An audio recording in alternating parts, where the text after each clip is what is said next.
I'm Mary Berry, and in this series I'm going to be showing you some of my absolute favourites.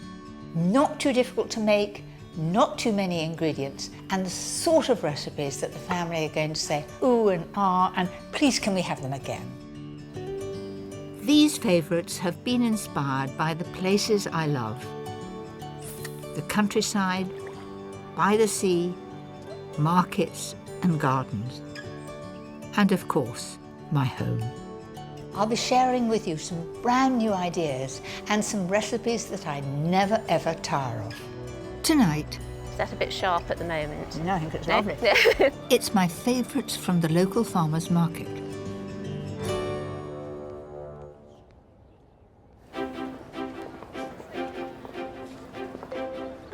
In this programme, my recipes are inspired by the wonderful ingredients you find in farmers' markets and farm shops.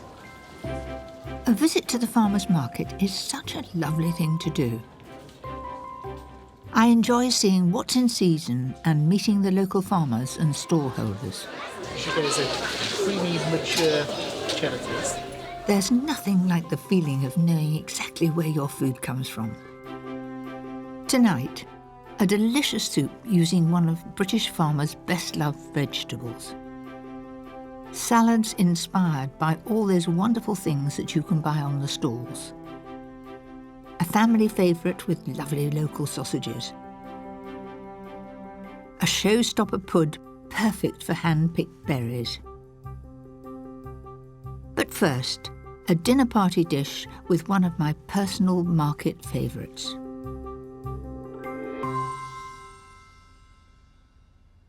I love asparagus. It makes this dish very special. I remember my father used to grow these with tremendous care.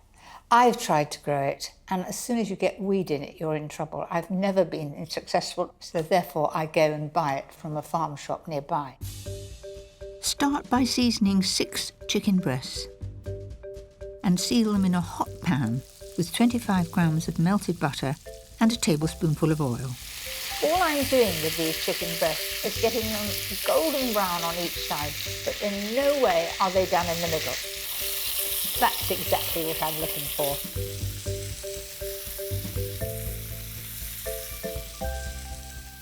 When they're golden on the outside, remove them from the pan and start the sauce. I've got these beautiful shallots here, but they are absolute devils to peel. I find it best to put them in boiling water. It just loosens the skin, and so that's exactly what I'm going to do. I've got a pan over here, and it's a very good tip if you're doing pickled onions. You know those little onions that take ages to peel? So I'm going to leave that off the heat for about 5 or 10 minutes. Rinse them under cold water and off comes the skin. Then cut the shallots into quarters to fry. I'm using the same pan. Not only does it save the washing up, but you do get the flavour of the chicken juices.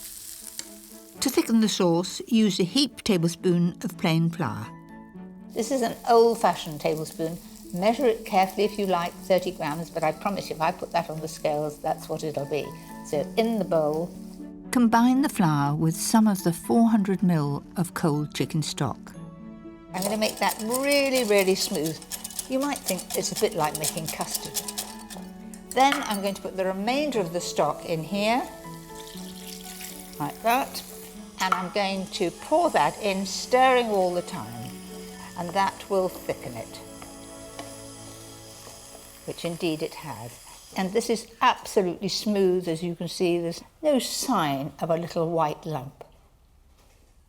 Add some freshly chopped lemon thyme and the seared chicken breast back to the pan. Now, there are some juices on that tin, which I certainly do not want to throw away. That'll all add to the flavour. On with the lid and leave that to cook for about 20 minutes on a very low heat, and keep your eye on it, and it should have just a gentle bubble from time to time. Next, the asparagus. So to start with, take the asparagus and it will break where it's tender. Then they should really give a nice crack. Chop up the stems into thickish slices, nice and evenly, but keep the tips whole for garnish. Add them all to boiling salted water for 2 to 3 minutes. And it's time to check the chicken. To make sure it's cooked, I'm going to look at my portion. Now that to me is perfect. It's still got a spring to it. So let's put that back in the pan. And to finish, squeeze the juice of a lemon into the pan, add a 200ml tub of full-fat creme fraiche, and of course, the cooked asparagus stems. Not only will they add flavour, but they'll add colour. So in they go. Finally, add a couple of tablespoonfuls of parsley, just roughly chopped. Looks lovely. Now, ready to serve.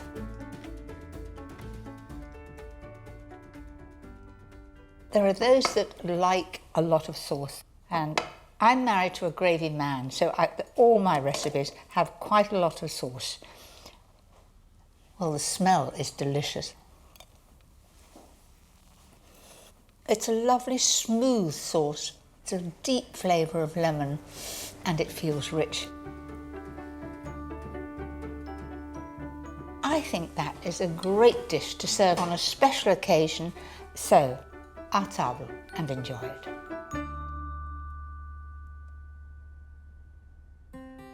Seeing the first crop of asparagus each year is always exciting. So here is another of my favourite recipes to make the most of the season.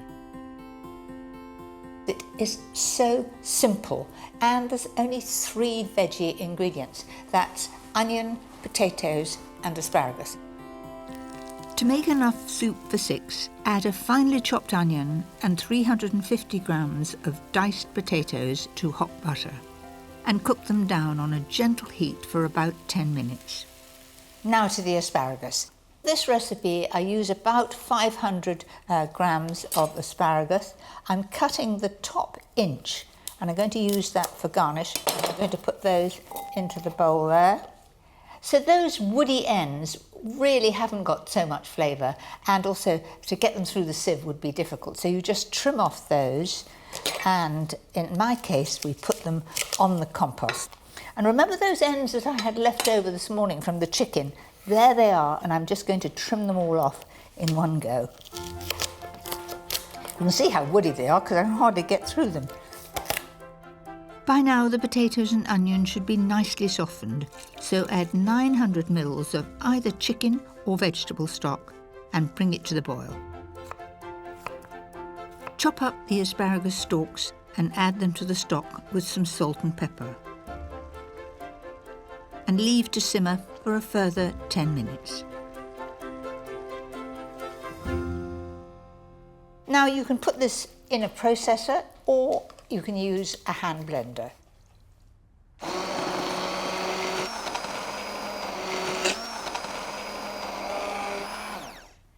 So you want to know something? I always use a processor, and I'm not used to these hand blenders, and I'm learning that you don't lift it out with hot liquid because it goes all over you. So into the liquid and then switch on.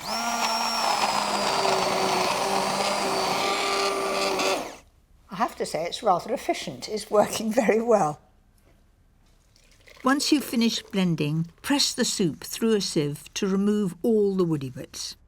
I can remember making pureed soups at college, and not only did we have to sieve them, you then had to put them through a cloth, fold it over and twist the ends. It was called tammying. Nobody ever does that now. Now, all that needs to be done is to reheat the soup and add 2 or 3 tablespoons of double cream. Now that adds a touch of luxury. Doesn't that look good? It looks sort of velvety. Bit of all right. Let's pour that in the bowls. A little drop of cream on the top. And top with the tips of asparagus that have been boiled for just 2 or 3 minutes. I know what you're thinking, it's an awfully big spoon, but my grandmother used to serve soup with this size spoon, so I'm following in her wake.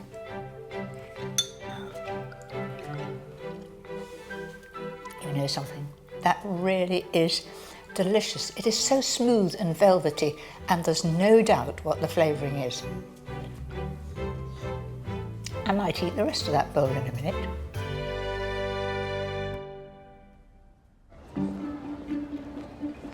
Farmers' markets like this one in Guildford are relatively new. Many of them were started up to help farmers after the foot and mouth outbreak in the late 1990s. And now there are around 1,000 of them all over the country. That's the sharp one, going down to sweeter. I've got a few things on my list today. First stop is the fruit and veg stall of a local farm. Good morning. Good morning! What an amazing selection of apples. Thank you. Are they all locally grown? They're all grown on our farm in Kent. Yes, we grow just over 200 varieties now. So lots of variation. I like a fairly hard, sweet apple, with a very, very crisp. What do you suggest? Okay, well this is a little tart at the moment. This is a Pitmarston pineapple. So in a warm atmosphere you get that lovely scent of pineapples. Really? It's quite an old variety from the 1700s. When it gets a little riper you might get a bit more sweetness. Is that a bit sharp at the moment? No, I think it's lovely. Of course, it's not just fruit and vegetable farmers here. All sorts of people get the chance to meet their customers and showcase their goods, from local cheeses Feral cheese feast ahead of you. Thank you very much.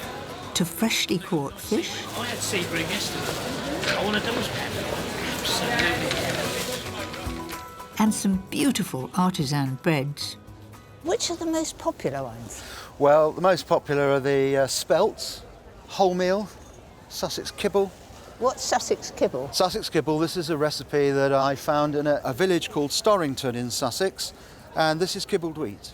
It's literally just cracked wheat. Cracked wheat, but cut up very small. Yes. I'd also like some sourdough. What about that one there? And see if is it nice and brown underneath? Oh, you want to see the I bottom? like that, don't you? yes, I do. Very good. What I find so exciting nowadays is the amount of speciality goods that you can find in these markets. Hello. Good morning, madam. How are you? Bit cold. Can I help you? And I've got some salads planned that will make good use of some of them. Do you have black olives I have in black. oil? Now, how should I keep those when I get home? I don't put them in the refrigerator. It's the worst place you can put them. Best place, I always tell people, buy the cooker, buy a bottle of red wine. There's nothing like bringing a selection home, and I think I've got everything I need for my next recipe. So the first of my 6 market salads is celeriac remoulade, and that's celeriac in a lovely creamy strong dressing. Start with the celeriac. I really need to be taller, don't I? Cut off all the knobbly bits and it's ready to shred. I'm going to use a slicer, and this is quite inexpensive. I think they're under £10. But to go back when I was at college, this was part of our equipment. You had a set of knives and you had a slicer like this. So this is, I hate to say, it's 60 years old. And you could do the celeriac on there, but there's no guard and you could so easily cut yourself. I'll just keep that to admire and keep it as part of my history.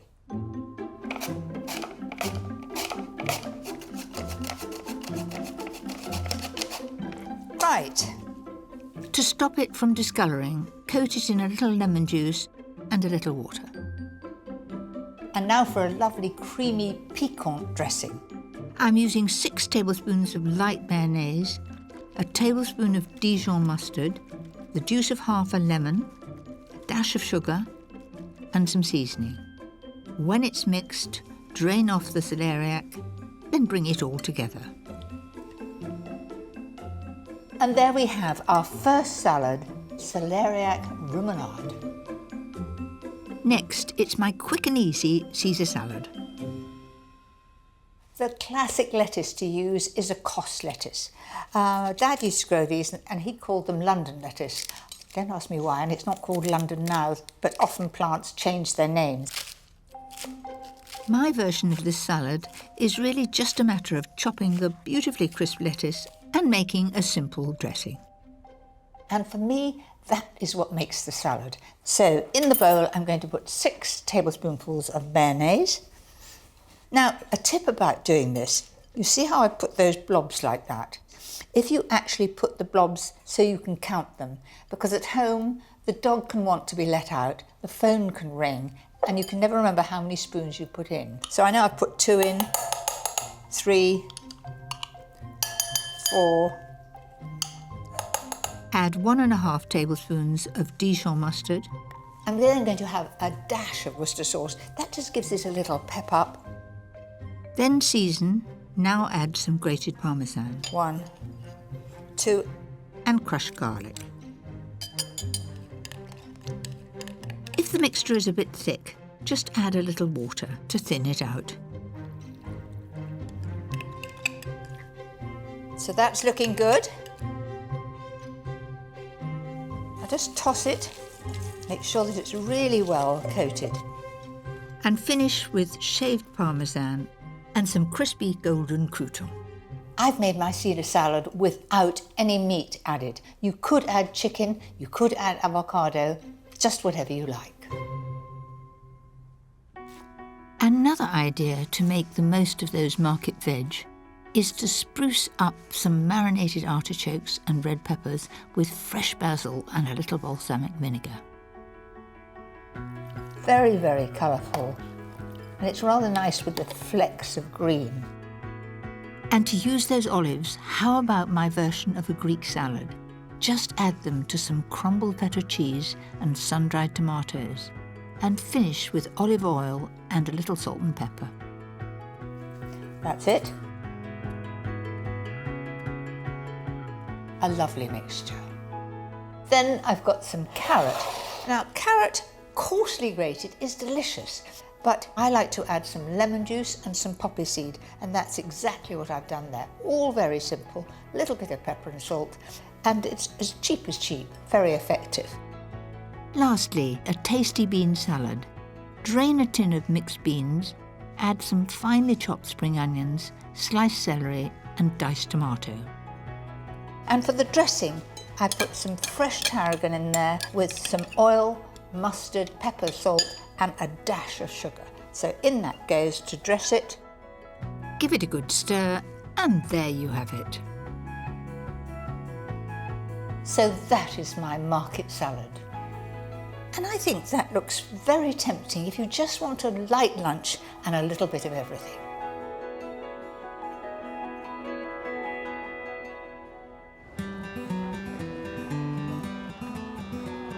If I'm not in a hurry, I always like to have a chat with the farmers and find out a bit more about them.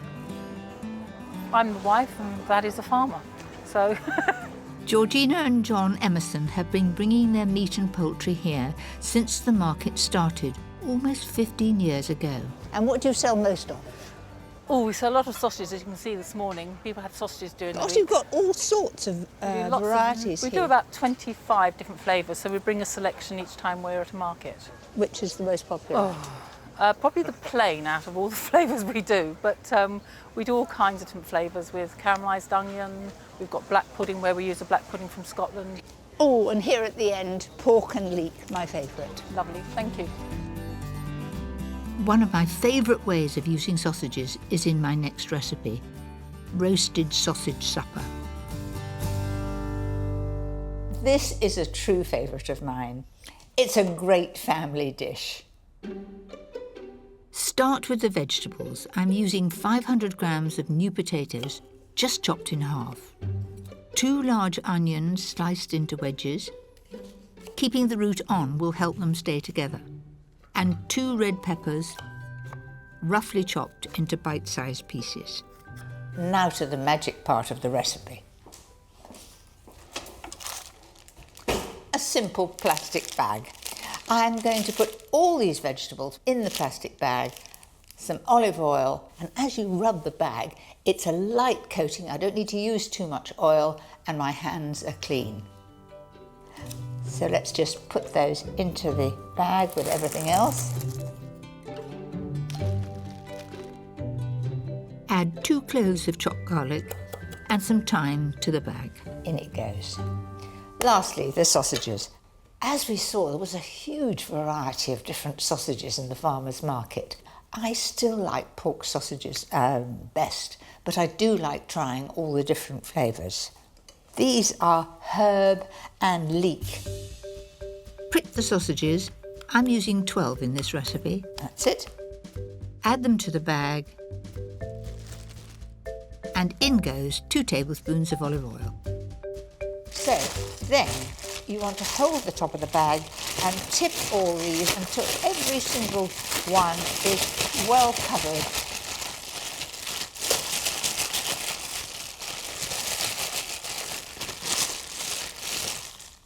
I think that's a good job done. You'll need your biggest roasting tin for this. Just tip everything in. You want one even layer with the sausages on top so they cook through.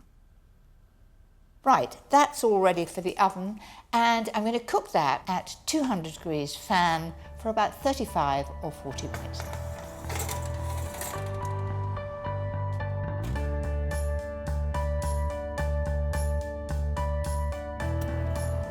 When the sausages are brown, turn them over. And for a bit of extra flavour, add 200 ml of white wine. Continue to cook at the same temperature for another 20 minutes. So I'm off to lay the table some ready for supper.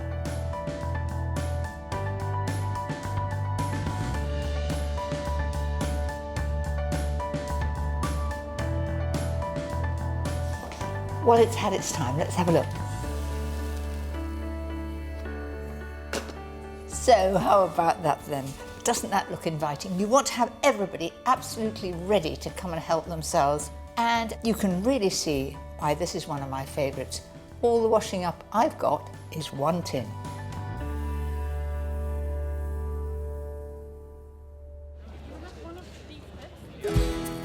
Of course, the market is full of ideas for sweet things too. And I always keep my eyes peeled for the ingredients for one of my favourite tried and tested puds.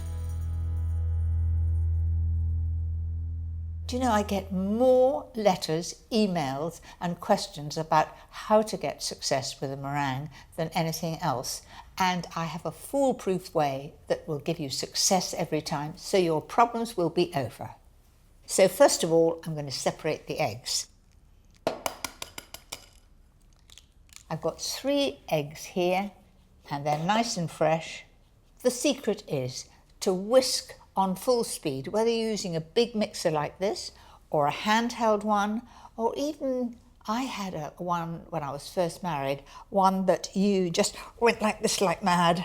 The main thing is you've got to get as much air into the egg white as you can. So full speed ahead now. When the egg whites start to look like cloud, add 175 grams of caster sugar, a spoonful at a time. Keep your mixer on full speed until the meringue is stiff.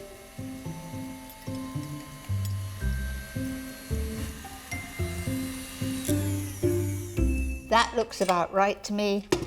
Let me just show you. It really looks as stiff as can be. And I'm going to be brave, and you'll watch it drop. Is it going to drop? No, really, really stiff. Now, as it's a pavlova, I want to make it nice and marshmallowy in the middle, and to do that, you add corn flour and vinegar. So mix a level teaspoon of corn flour and a teaspoon of white wine vinegar together, and then fold it into the meringue. Take a baking sheet topped with baking paper with a 20-centimetre circle marked out, and spread the pavlova mix on it. I'm being very careful to keep it within that pencil circle because that is the shape that I want. So squash that down and push it all out to the edges.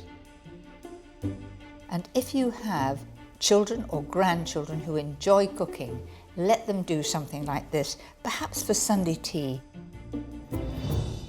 So I'm quite happy with that. It looks nice and informal. There are little peaks sticking out, and I've got a really nice cavity in there to put lots of cream and fruit. Turn down the preheated oven from 140 degrees fan to 130 degrees and cook the pavlova for an hour. Once it's cooked, the key is to turn off the oven and leave the pavlova inside to cool for a good 2 or 3 hours. So now to make the filling. I've got 225 grams of beautiful black currants, which I've taken off the stalks, and the same of red currants, and then I've got some blackberries as well. Those are huge blackberries. Add 175 grams of caster sugar. So on with the heat. And stir gently until all the sugar has melted. Then turn off the heat and add the 175 grams of blueberries. And leave it to cool completely before adding the raspberries. And then to make it really special, a little bit of cassis. About 2 or 3 tablespoons. 1, 2, oh definitely 3. Once the pavlova has cooled, it's time to bring the showstopper pud together. Well, that's just as I wanted it to be. That very, very pale, sort of creamy colour. And it is beautifully crisp. I've got some whipped cream here. Push it right to the sides. And this will stop the fruit juice going into the meringue.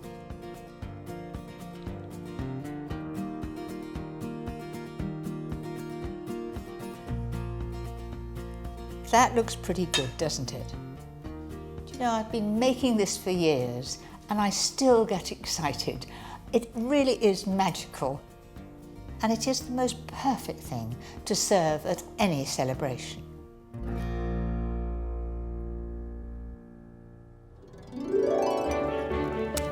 Next time. Hello! Rosemary. It's my favourite recipes inspired by the allotment.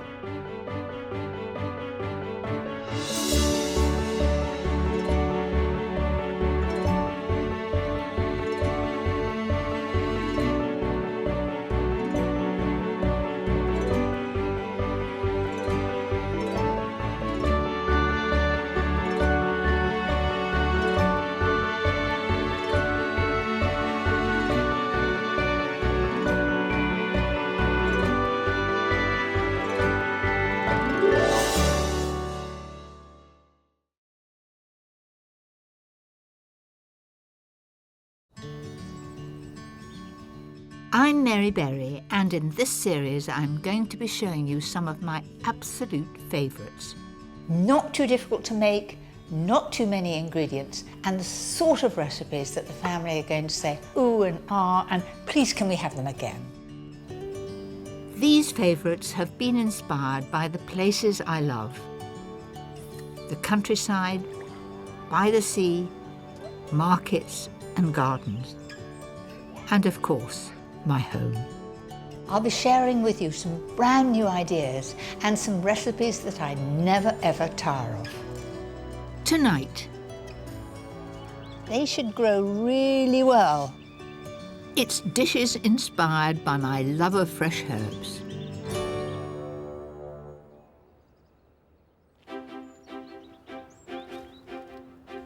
I love growing my own herbs. It's very easy, I'm getting better at it, and they're an inspiration for many of my recipes. When I started cooking, which was a long time ago, you could only get dried herbs. Nowadays, almost all supermarkets stock fresh herbs, but you can't beat growing them yourself. Fresh herbs can really give a lift to a recipe. They can take it from the ordinary to the sublime. And tonight I'm going to show you some delicious recipes using my favourite herbs. A luxurious platter for special occasions. A dish my grandchildren love. A Mediterranean summertime supper. My all-time favourite cake. But first, this simple salad using fresh mint. Mint is not only one of my favourite herbs, it's the easiest to grow, and once you've got it growing, it is prolific. I'm going to use it today in a salad. So I've got a really nice bunch of fresh mint. The smell alone sets me wanting to do something with it. And remember, if you keep the stalks and you've got some lovely new potatoes, you could put those in to give flavour.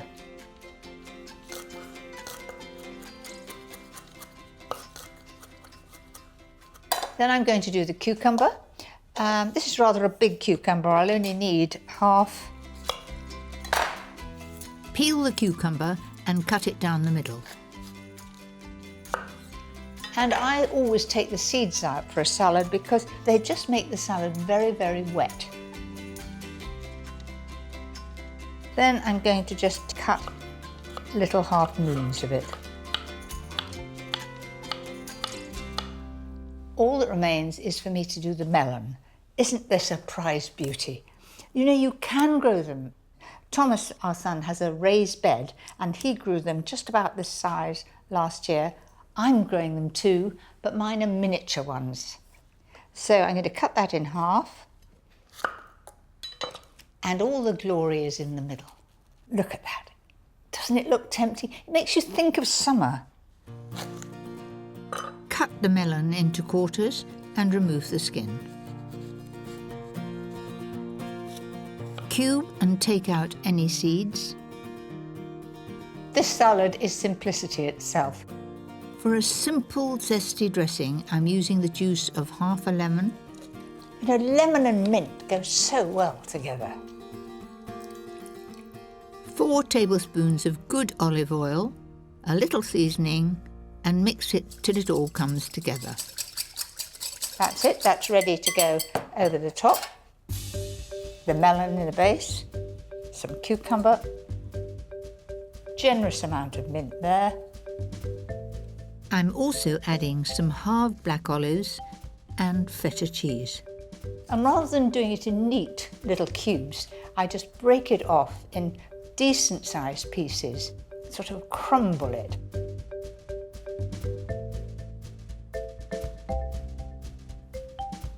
Isn't this simple? And it just reminds me of summer, these vibrant colours. Just before serving, drizzle the dressing over the top. Well, that's my favourite way of serving mint in the summer. Oh, that smells of summer, that mint. The aroma is amazing. I can get all that in one go, can't I?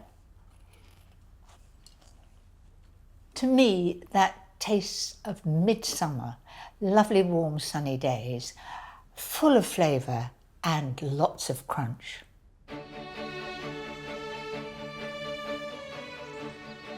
Growing your own herbs is not only easy to do, it's so much cheaper than buying them in the shops. And it's something my granddaughters Gracie and Abby love to help me with. That looks good, Abby. Right, now just put it in like that. You've got a watering can behind you. Can you stretch for that? That's right. And then with your hands, put the earth all round. They should grow really well.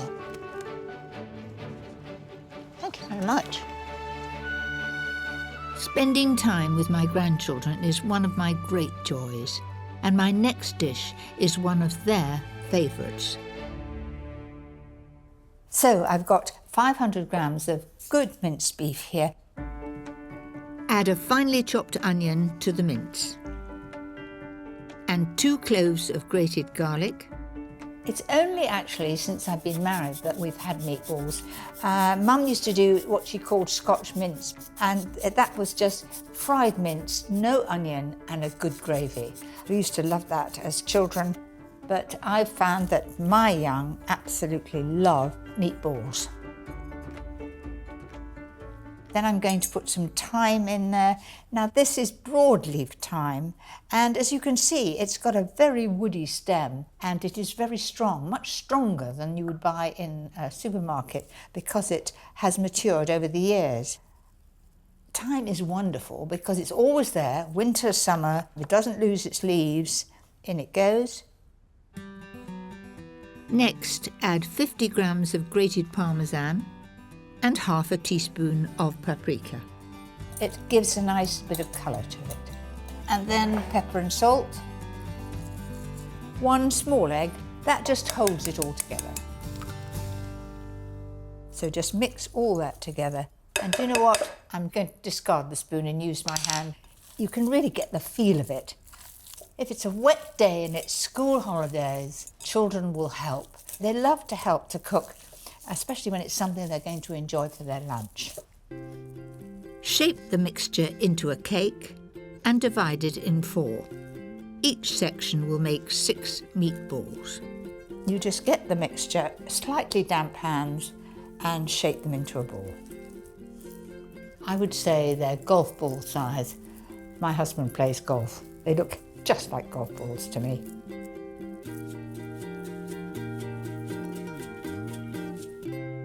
So there's the last one done. Makes a pound of mince, 500 grams, go a long way, doesn't it? It's best to chill the meatballs in the fridge for half an hour before frying. One of the secrets of making really good meatballs is to brown them well and then not to cook them for too long. They should be soft when you break into them, just like a good beef burger. And be gentle, because in fact, if you're brutal with them, they will break up. Once they're brown all over, start the tomato sauce in the same pan. First soften 1 finely chopped onion. And essential to get that tender before you add the other ingredients. So in goes 2 or 3 cloves of garlic, just to what your family likes.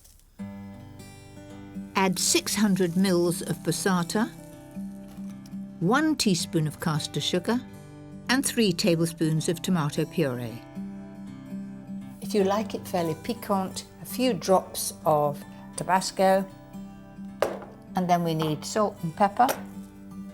Stir that in, and so I add about 300 ml of water to that.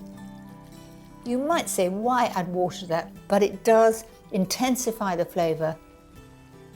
I'm just going to leave that for about 10 minutes to bubble gently and reduce.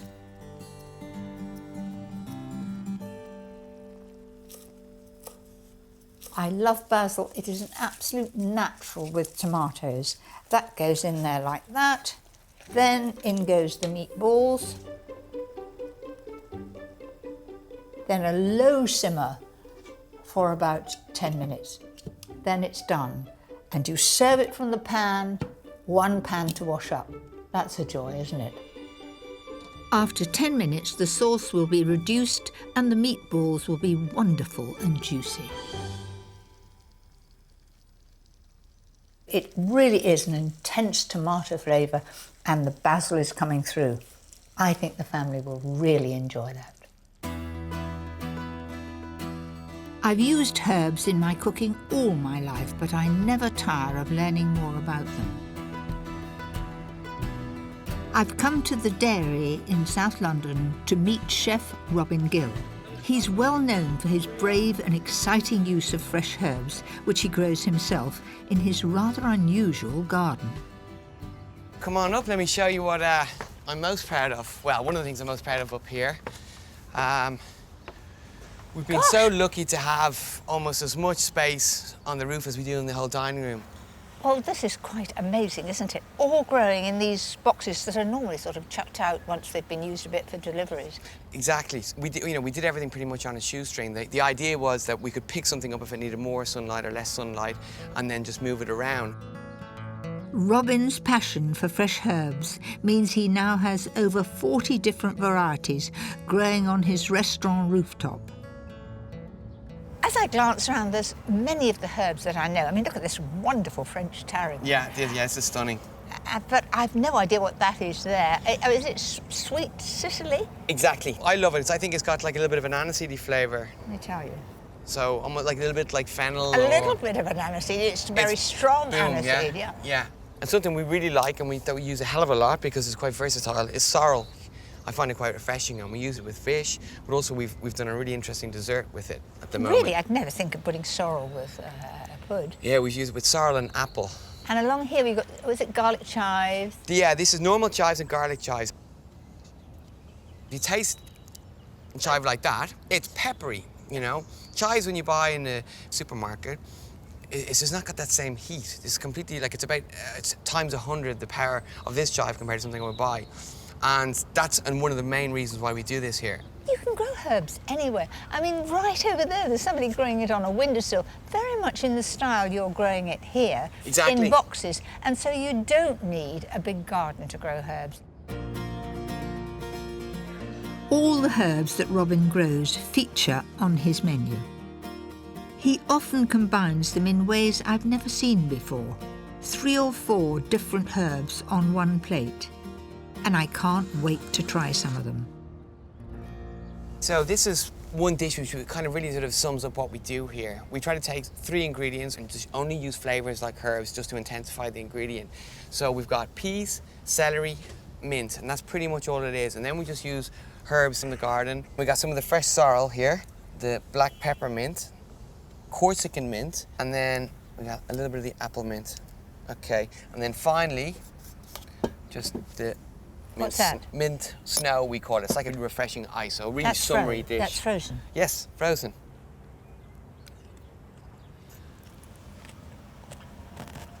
You can hear the crunch. Do you know, that's sheer heaven. The herbs really help the dish. The sorrel's coming through strongly. Yeah. And I like the idea that there's a hint of lemon, a lot of mint. It's not only Robin's diners who benefit from the herb garden, they also provide an urban haven for the bees. So I'm going to take... Oh, gosh, that was bursting out of the middle. Yeah. Oh. You needn't bring the bees too near. No. This is one of the dishes I'm most proud of from a garden point of view. It really represents what we do here. It's basil, rooftop honey, and courgettes. And that's pretty much it. And then what are those yellow flowers? I've never seen them before. They're rocket flowers. Oh, gosh. You've let it go to seed? Yeah.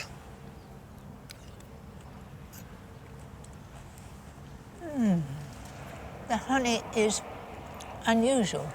It makes me think of elderflower cordial. That's exactly it. It's the dominant flavour of the honey, you know. Without a doubt, it's elderflower. You use a very small amount of herbs, but because you've grown them, they are so much more piquant and strong.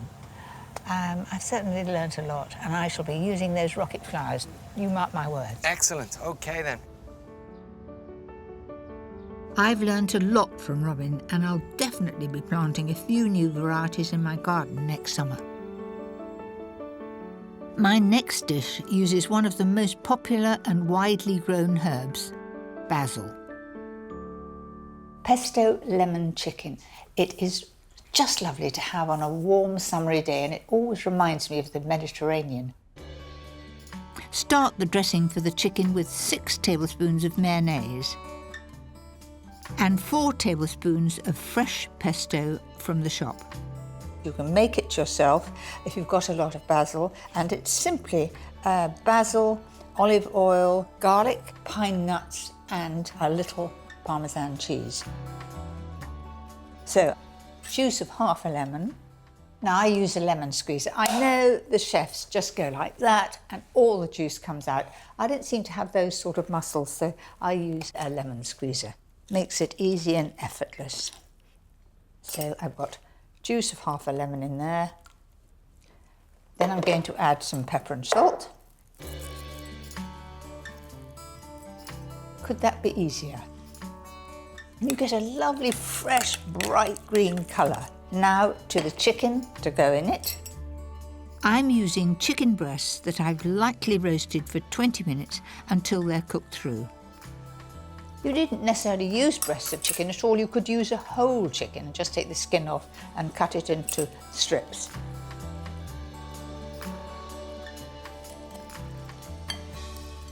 And making sure that every bit is coated. I think that looks really, really summery and good. I like to serve it with a salad around the outside, so it's a complete dish and you just help yourself. I grew cucumbers this year and they were prolific and far too many for us, and I began and did some pickling of cucumber, giving them away to friends. I think I was dead lucky. I'm also adding 2 sliced avocados. I'm now going to just coat them in a little bit of lemon juice because that stops them discolouring. And some halved baby plum tomatoes. A little bit of pepper and salt. And with the cucumber too.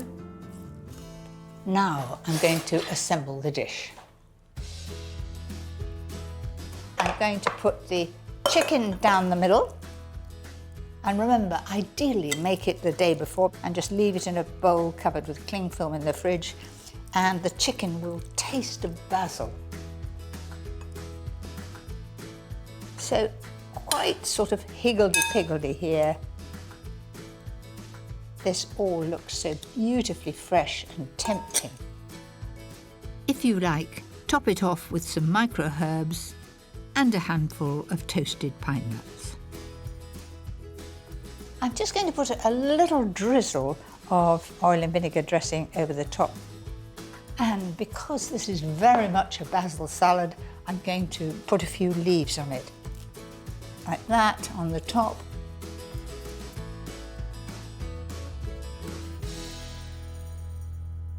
For me, that's a taste of the Mediterranean, full of flavour and sunshine.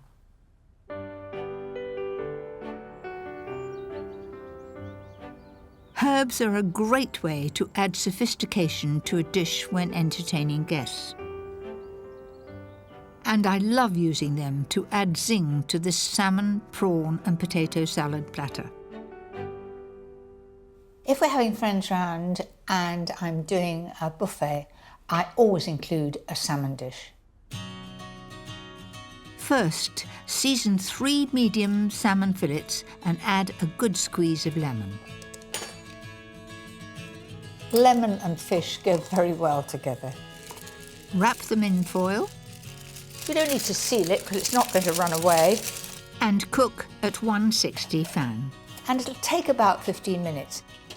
I've already boiled 500 grams of new potatoes. And whilst they cool, I can make the dressing. 3 tablespoons of Dijon mustard. 3 tablespoonfuls of white wine vinegar. 4 tablespoonfuls of oil, and then a tablespoonful of sugar. And best to use caster sugar because it dissolves quickly. Add a little seasoning and give it a good whisk. Now this is a very mustardy dressing, but it goes well with the potatoes. Doesn't take much mixing, that's it. Once the potatoes are cool enough to handle, quarter them and add them to the dressing. I think a potato salad is something not to be forgotten. So much pasta and rice is served as salads, but there's nothing to beat a good potato salad. The warm potato will absorb this lovely mixture of mustard and oil. To add some crunch, slice 3 spring onions and 4 sticks of celery. When I was young, Dad used to grow it, and we had celery with everything. It was almost too much celery. Next, add 6 tablespoons of mayonnaise and the chopped spring onion and celery. So it is not going on the floor, it's going straight in the bowl. That's it. And to add a bit of colour, a few thinly sliced radishes. Mix all that together. The radishes have a very piquant flavour, so if they're thinly sliced, they just fit very well with the salad. That's it. Now, some wonderful fresh parsley. If you can't be bothered to chop parsley, I've got a quick tip to speed it up. Put it in a cup and then just snip it with scissors. And if you've got an extra pair of hands in the kitchen and it's one of your children or grandchildren, they love doing this little job. That's it. Then put some of it in here. So mix all that together.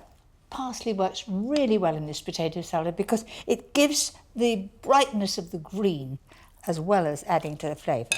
Just going to put that to one side and see how the salmon's doing. There we are. Now that is absolutely perfect. And then you just flake that up in sort of reasonable sized pieces.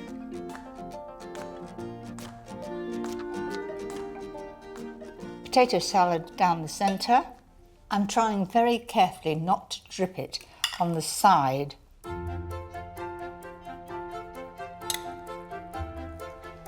So there's the salmon all the way down. And to make it extra special, some king prawns. If you get hold of each one and tuck the tails into each other and then lie them across the top, I would serve this on an occasion that perhaps it's a special birthday or an anniversary and you've got a crowd round and you want to really push the boat out. I think they look fun and very special. And I've got something to crown the glory. You might call it showing off. I've been dying to grow micro herbs because you can't get them very easily. And just look at that. It looks so smart. It's all different kinds of lettuce and mustard. So I'm going to snip some and just put it across the top. If you haven't got micro herbs, of course you can just put parsley over the top. And I think that looks really special. So how about that for your next very special occasion? Worth trying?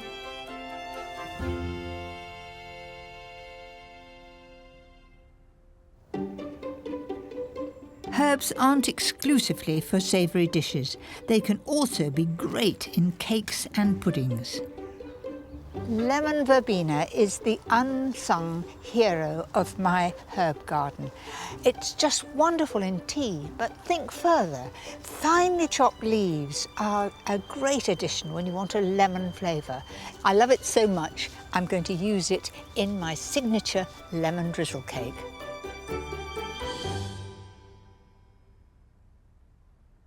If you ask anybody what their real favourite cake is, it's nearly always lemon drizzle. It's certainly mine. So, lemon verbena. If you rub your fingers against it, it is strong lemon, a bit like lemon thyme, but it's rather sweeter than that. If they're really tough old leaves from a big plant, you want to take out the middle of the leaf so that it's not too tough. Don't worry if you can't get hold of lemon verbena. The recipe will still work without it. So I'll end up with about a tablespoon of lemon verbena. That's it. To make the cake, add 4 eggs, 225 grams of caster sugar, and the same again of baking spread. If you like to use butter, it must be really soft. Then add 275 grams of self-raising flour, 2 teaspoons of baking powder, and 4 tablespoons of milk. I've been making this for as long as I can remember. When the children were very tiny, I had my closest friend living across the road. Her mother came down to see her from the north, and she said, "You girls don't do enough baking," and she stood in the kitchen with the little prams all round and the children and made the cake for us, and it's been my favourite ever since. Add the zest of 2 lemons and beat for about a minute until beautifully smooth. That is beaten to perfection. This amount of mixture fills a tray baked tin 23 by 30 centimetres. You grease the tin really well, and then you line it with non-stick paper.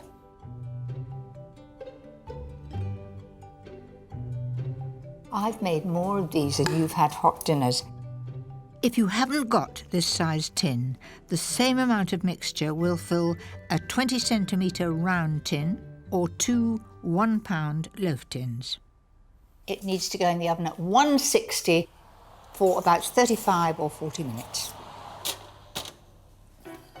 Whilst the cake bakes, get on with the delicious lemon drizzle topping. Nothing could be simpler. Start with the juice of 2 lemons, then add 175 grams of granulated sugar, and it's ready.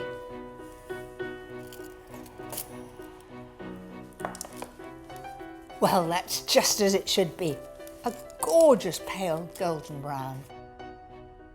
Wait 10 minutes for the cake to cool slightly before topping with the lemon drizzle. Make sure you get it all to the edges, and then it will be really delicious. Once the topping has completely soaked in, it's ready to slice. Now, I cannot resist.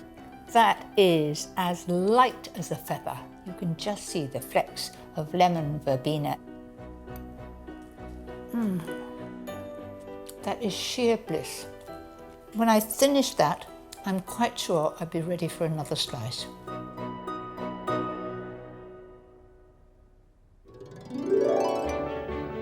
Next time. That's a bit sharp at the moment. No, I think it's lovely. It's my favourites from the local farmers market.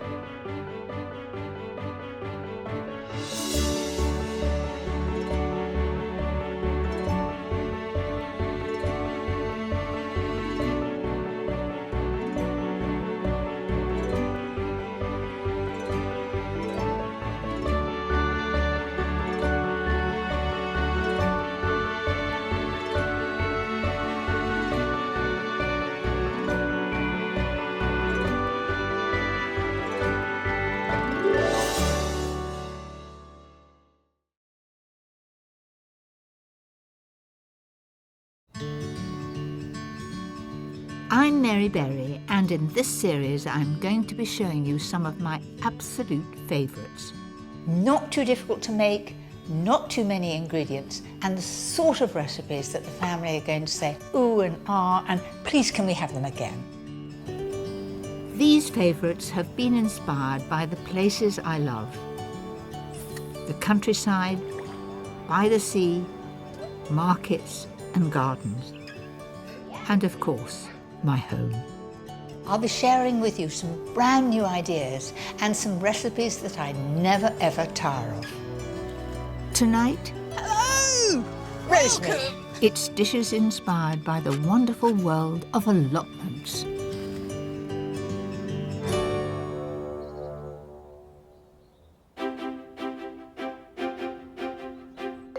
Like many others, during the war, my father turned our flower beds over to growing fruit and vegetables. So from an early age, I spent hours in the garden, and it's still one of my absolute joys. I continue to grow vegetables, but I'm just one of many who love this great British tradition. And today, 350,000 people have an allotment. They allow people from all walks of life to grow their own fresh food. They also bring friends and neighbours together, and in this programme I'm doing my favourite recipes inspired by the allotment. A classic way to use up all those leftover vegetables. My mother's favourite chicken dish with freshly dug potatoes. a delicious dinner party treat with winter root vegetables. And an absolute strawberry crowd pleaser. But first, my favourite dish to serve with homegrown salad leaves from the garden. So first of all, I'm going to line these ramekins with smoked trout, cold smoked trout. It looks like smoked salmon, but it has an excellent flavour. To make it easier to turn out later, line the ramekins with cling film. Then take each piece of smoked trout, and you need to have some just overlapping the top, like that, and put it all the way around.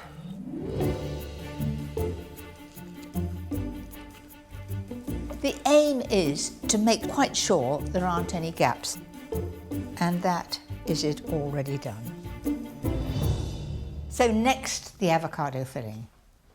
I can remember when avocados first came to Britain. It was in the 1960s, and they became really popular, and people didn't really know what they were. They were pears. Well, there are stories about people serving them with custard. So there they are. You know, a lot of people have tried to grow avocados. I've tried too. It just doesn't work here. It might sprout, you might get a bit of a stick or a tree, but you'll never get any fruit on it, so just give up. To stop the avocado going brown, add a good squeeze of lemon. Make sure it's all coated. Dice 3 de-seeded tomatoes. Then add half of these and 4 sliced spring onions to the avocado. In another bowl, mix 4 tablespoons of mayonnaise and 4 of cream cheese and 2 teaspoons of Dijon mustard. And I need to add salt and pepper to that, and just fold it in together until it's coated. I want to make absolutely sure that it tastes wonderful. I could do with that mixture just on a lettuce leaf to go with drinks. Wouldn't that be lovely? But it's going in here for this time. Half fill the ramekins with the avocado mixture, followed by a layer of diced tomatoes and another layer of the avocado.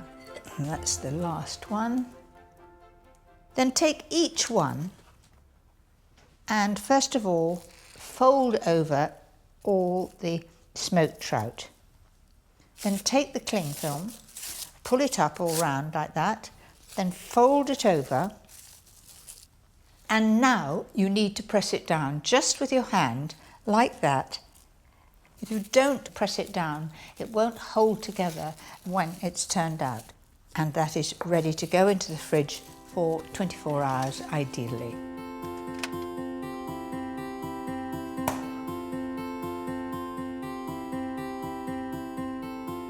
Once the tianes have set, gather some of your salad leaves. A little dash of dressing. Now to the exciting part, turning it out. Like that.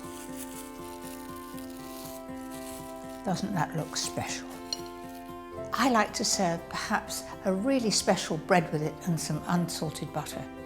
Who wouldn't think that is impressive?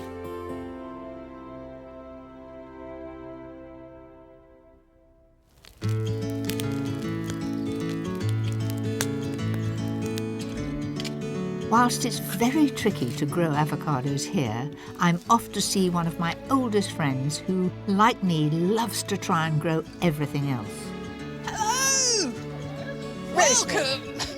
Rosemary Moon helped to establish the Tangmere Community Garden in East Sussex. This is quite amazing. There are so many people here, all neighbours, all enjoying growing what they want to eat. Absolutely, and it's such an amazing place. Come on, let's go and have an explore and come and meet some people. Now in its 5th year, there are around 40 members growing my great favourites, from beans, tomatoes and potatoes to carrots and strawberries. So, Mary, this is Steve and Rita, who are actually Captain Hello. Potatoes and Sweet Corn. Hello. Gosh, you're stripping off because it's obviously warm work. And this is Angie. Now, were you a bit nervous when you started? Did you not know what you were letting yourself in for? I don't know whether nervous is the right word. I was excited. Oh, I were didn't you? know what I was going to let myself in for, but I knew that it was an opportunity to be part of my community and meet new friends again. This was once a disused RAF site, and it's hard to believe that only a few years ago it was barren land. So, Mary, meet the newest members of the garden. Aren't they gorgeous? Absolutely lovely. They are saddlebacks, is that right? Yep, they're saddlebacks. They're 9 weeks old and they're from Aldington Trust up the road. They do like a little bit of a scratch. Come on, my poppet. Come on. There. Is that nice? Oh, look. Come on, tummy tickle. I've always been wondering what my vocation in life is. Obviously, tickling. You're a pig whisperer. Oh. You can open your eyes.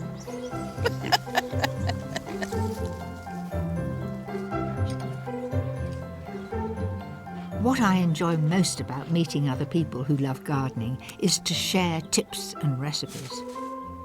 So, Sonia and Monica, you've got some wonderful chard here.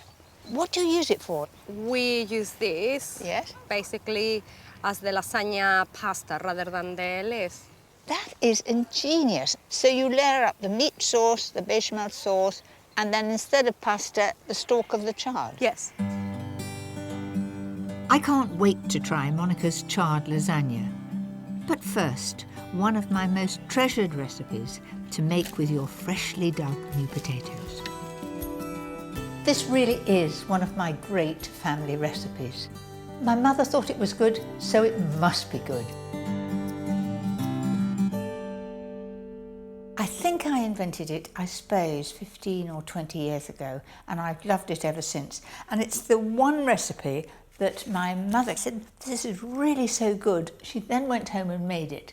And I said, did you have all the ingredients, Mum? And she said, well, I didn't have that fancy ginger that you have. She said, I used some of my dried ginger that I use for making ginger biscuits, and it was very good. We still didn't convert her ever to use real, proper, fresh ginger. Right, I'm going to start off by making the marinade, and I'm going to marinate this overnight, ideally. So, first of all, I'm going to put the orange juice in the bag. Then add 4 tablespoons of soy sauce, about an inch of grated ginger, 3 cloves of garlic, a teaspoon each of chopped thyme and sage. All that remains is a little bit of pepper and salt in there. And 2 tablespoons of sunflower oil. So that's the marinade done. Now to the chicken. What I'm going to do is spatchcock them. That means that you sort of flatten them out and you can get a lovely crisp outside to it. So turn it over and get a pair of sharp scissors and then just cut either side of the backbone. Cut that down, and it's not a difficult job, and you can always use the actual bone for stock.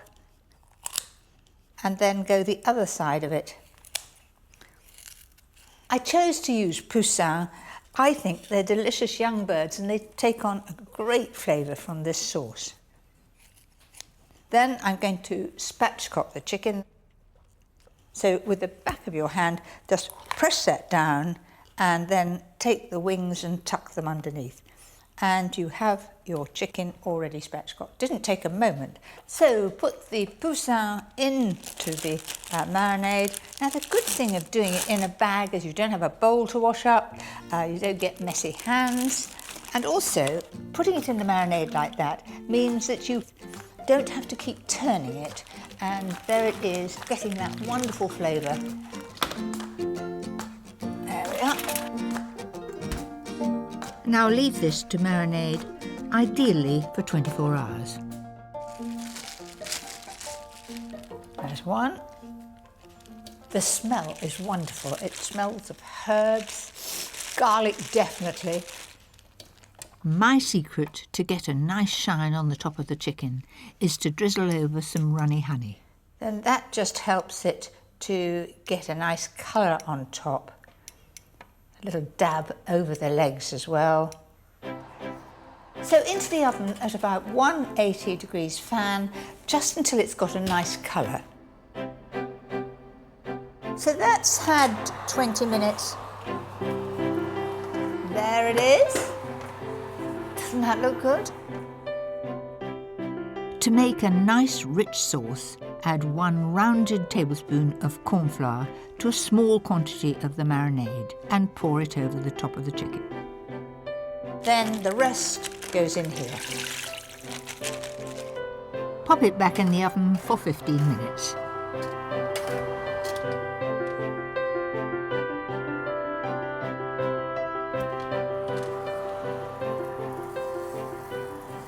There it is, bubbling away.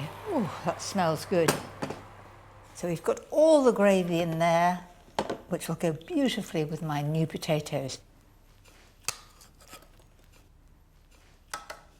Now you can see that is very, very succulent. No sign of any pinkness, beautifully cooked through. This gravy is to die for. I could just have it as soup. Oh, I've left plenty.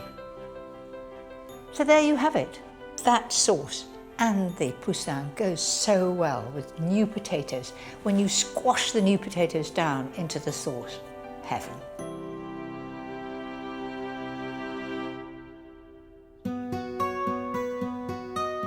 I love the new season's crop, but come autumn, there's always a glut of fruit and vegetables. One of my favourite ways to preserve them is to make a delicious chutney.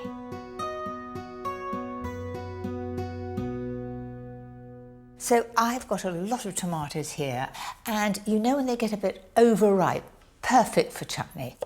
First, blanch, skin and chop 900 grams of tomatoes. Put that in the pan first because that adds the moisture.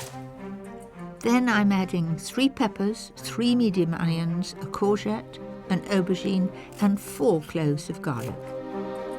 But you can add any vegetable you like as long as its weight comes up to around 2.5 kilos. Now to the ginger. When I was making chutney in my younger days, there was not such a thing as fresh ginger. There was ginger, you bought it from the greengrocer, but it was all shriveled and dried. But how much nicer now we have fresh ginger. I use it a lot in recipes and I love it. Might have to scrape it down. That's it. Looking around, what else have I got to add? It's the chilli. Now you make it as hot as you want to. I'm adding 1 fair-sized chilli. All the veggies are in there and I'm just starting it on a low heat.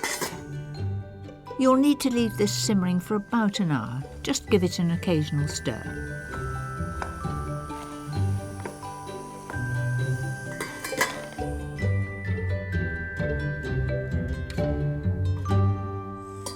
This should be ready. Gosh, look at that wonderful colours coming through. It's beginning to look like chutney. Now it's time to add the spices and seasonings that make it special. 1 tablespoon of paprika, a tablespoon of salt.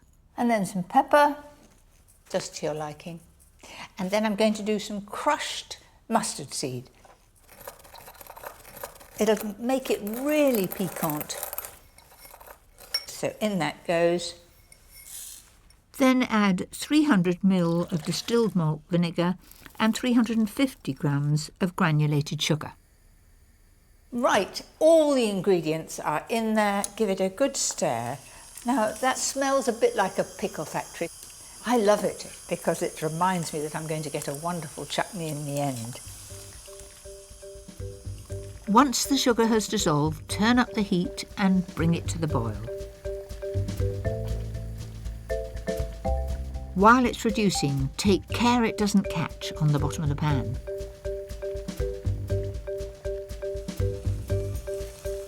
Right, it's got to the right consistency. There is no runny liquid in the bottom. So I'm going to turn the heat off. That looks really good. You see, that is chutney consistency. So here I've got a selection of sterilised jars.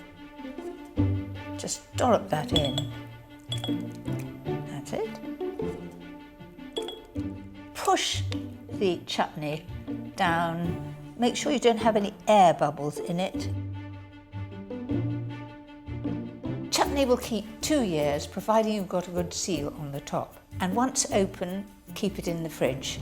I put it in the fridge because then it's always to hand and we eat a lot of chutney.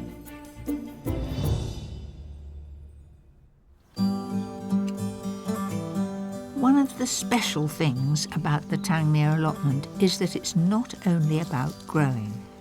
What I like is that you have cooking sessions here. You know, you make pizzas, you've got a sort of a cooker over there. Sort of a cooker? How rude is that? It's not a range cooker, it's a washing machine drum from the local tip, and we build a fire in the middle, we've got a great big pan, and off we go. And so in it goes. I'm helping the children to make their own pizza with a very simple dough of flour, oil, water and yeast. I find that if I put my whole hand in the flour like that, okay, it's less likely to stick. So you have a bit of flour on there, look. Okay, now rub your hands together. That's it. Aidan, what are you going to put on top of yours? I'm going to slice tomatoes, some cheese. What would you like to put on? You can't put sweets on top. Come on, what are you going to put on top? Sweet beans. Beans, what a good idea. So we're going to have an exciting pizza, and all you've got to do now is to roll it out so that it's nice and flat. And you've got a lot of people to feed here, so you better get going. And it's not just pizza on the menu. There's also the charred lasagna. Now, there's all these vegetables fleened from around me. We've got butternut squash, I can see some swede, the leaf of the chard, is that right, is in there? Yes, it is. And there's courgettes, tomatoes, and are you putting a sauce on there? Yep, this is just Greek yoghurt and eggs with some seasoning. So we're just going to put that on the top there. Do we put cheese on that as well? Yes, we can do. We've got some grated cheese. That's a good covering, and then into the oven until it's set. Set and a gorgeous golden brown. I can't wait for that. It is so satisfying to turn your vegetables into something delicious. Look at that.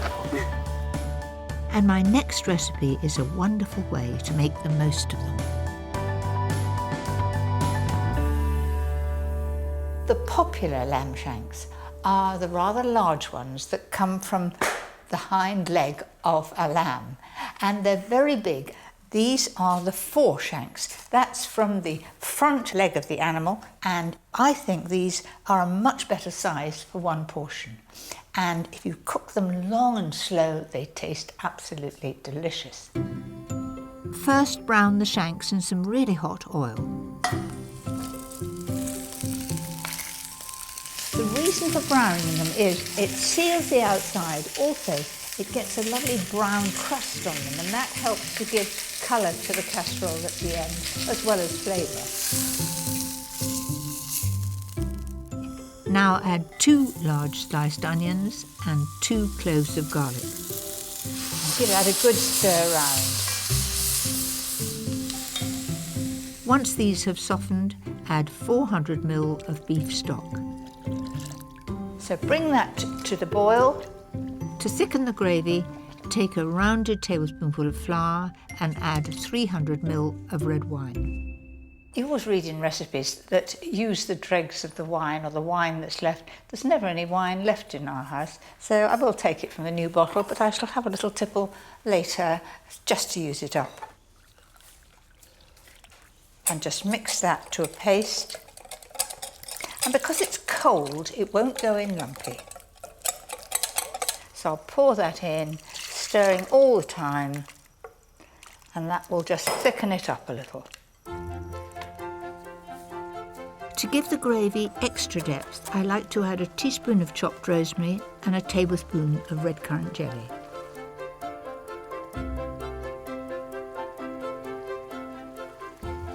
It looks pretty delicious there, and I'm just going to let it cook slowly now at 140 fan for about 2 hours, just until it's tender. When you grow your own vegetables, they're very precious, but sometimes when you put vegetables into a casserole, they're cooked for far too long, they lose their flavour and they're mushy. I like to boil them for about 8 to 10 minutes in salted water, so they're just tender, and then half of them I just toss into butter. Oh, you've got to be strong to carry this lot.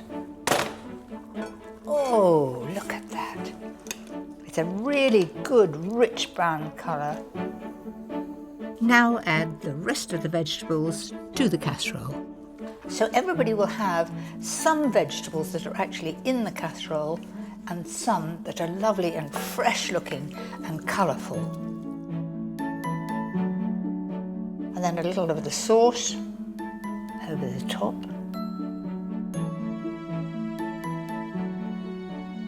So isn't that something really, really special?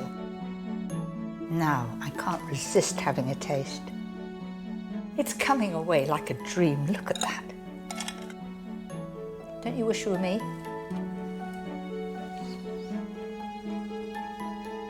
Do you know what? That's a cracking recipe.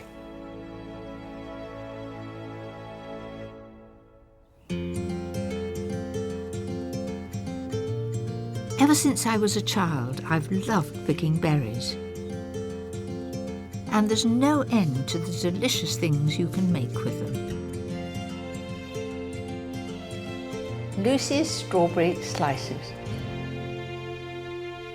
Why Lucy's strawberry slices? Because Lucy's been with me now for 24 years. Together we develop all the recipes. And this is one of her great favourites. They are dead easy to make, all in one method, and so delicious to eat. To make the sponge, take 4 eggs, 225 grams of baking spread, then add 225 grams of sugar, 300 grams of self-raising flour, and 2 level teaspoons of baking powder. Let's put the lid on because I'm bound to knock it over. That's it. Then add 1 teaspoon of vanilla extract and 4 tablespoons of milk. And then move it round gently.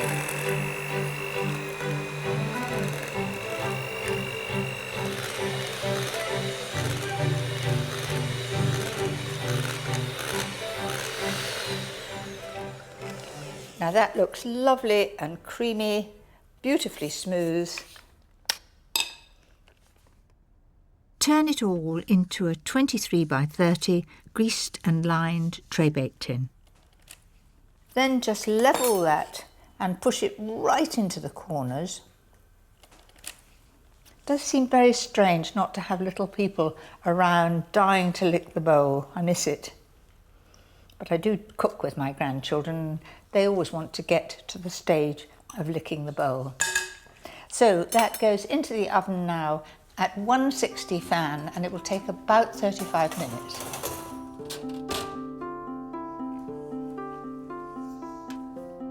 You'll know when it's ready when it's pale golden brown and springy to the touch.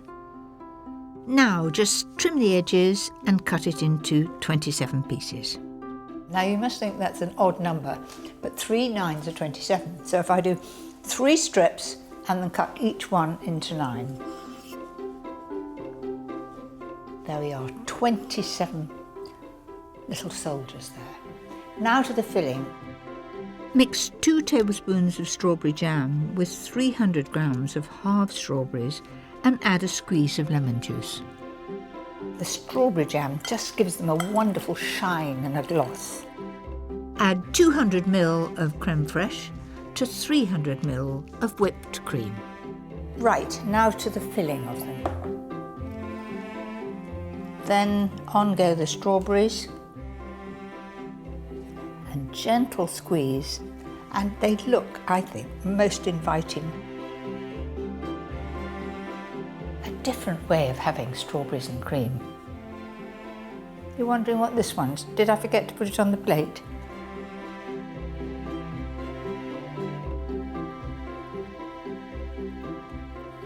That is blissful. It really is. In fact, I can't wait for the next slice.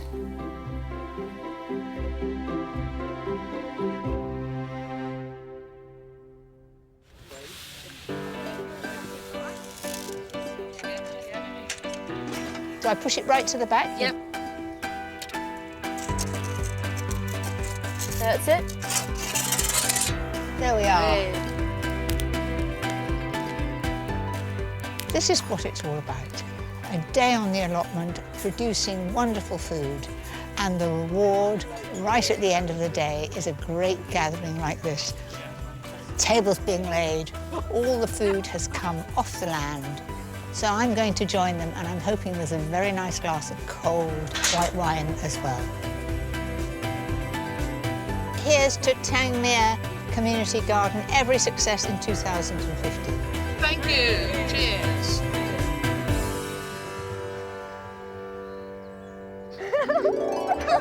Next time, who's got room for my favourite pudding? It's my favourite recipes inspired by my family.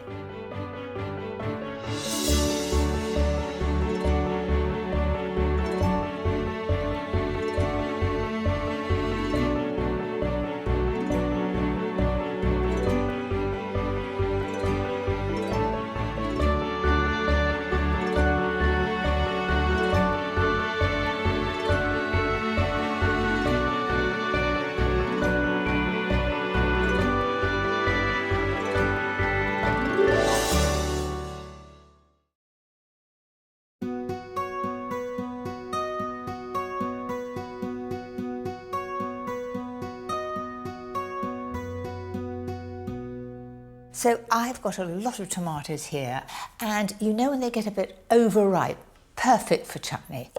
First, blanch, skin and chop 900 grams of tomatoes. Put that in the pan first, because that adds the moisture. Then I'm adding 3 peppers, 3 medium onions, a courgette, an aubergine and 4 cloves of garlic. But you can add any vegetable you like, as long as its weight comes up to around 2.5 kilos. Now to the ginger. When I was making chutney in my younger days, there was not such a thing as fresh ginger. There was ginger, you bought it from the greengrocer, but it was all shriveled and dried. But how much nicer now we have fresh ginger. I use it a lot in recipes and I love it. Might have to scrape it down. That's it. Looking around, what else have I got to add? It's the chilli. Now you make it as hot as you want to. I'm adding 1 fair-sized chilli. All the veggies are in there, and I'm just starting it on a low heat. You'll need to leave this simmering for about an hour. Just give it an occasional stir.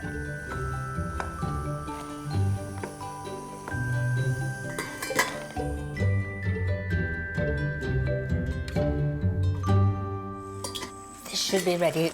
Gosh, look at that wonderful colours coming through. It's beginning to look like chutney. Now it's time to add the spices and seasonings that make it special. 1 tablespoon of paprika, a tablespoon of salt. And then some pepper, just to your liking. And then I'm going to do some crushed mustard seed. It'll make it really piquant. So in that goes. Then add 300 ml of distilled malt vinegar and 350 grams of granulated sugar. Right, all the ingredients are in there. Give it a good stir. Now, that smells a bit like a pickle factory. I love it because it reminds me that I'm going to get a wonderful chutney in the end. Once the sugar has dissolved, turn up the heat and bring it to the boil. While it's reducing, take care it doesn't catch on the bottom of the pan.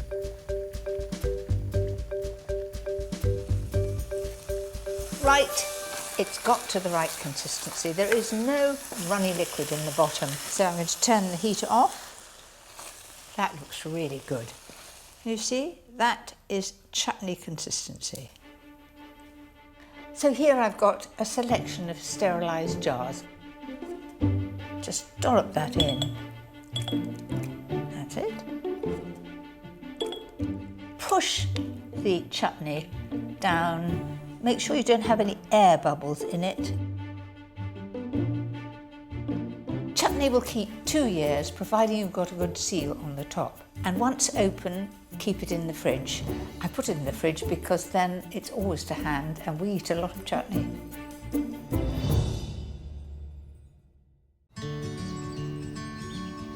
I'm Mary Berry, and in this series I'm going to be showing you some of my absolute favourites.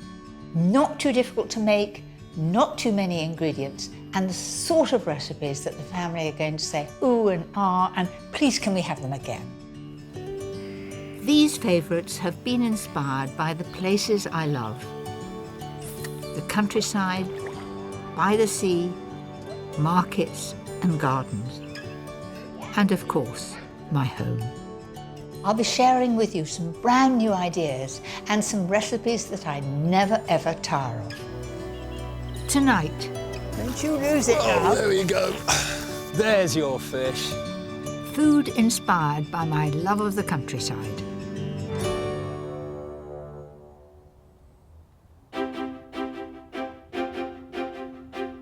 I was brought up in the country in a village near Bath. And so the countryside inspires many of my dishes. We're so lucky in Britain that our fields, forests and rivers are teeming with delicious produce.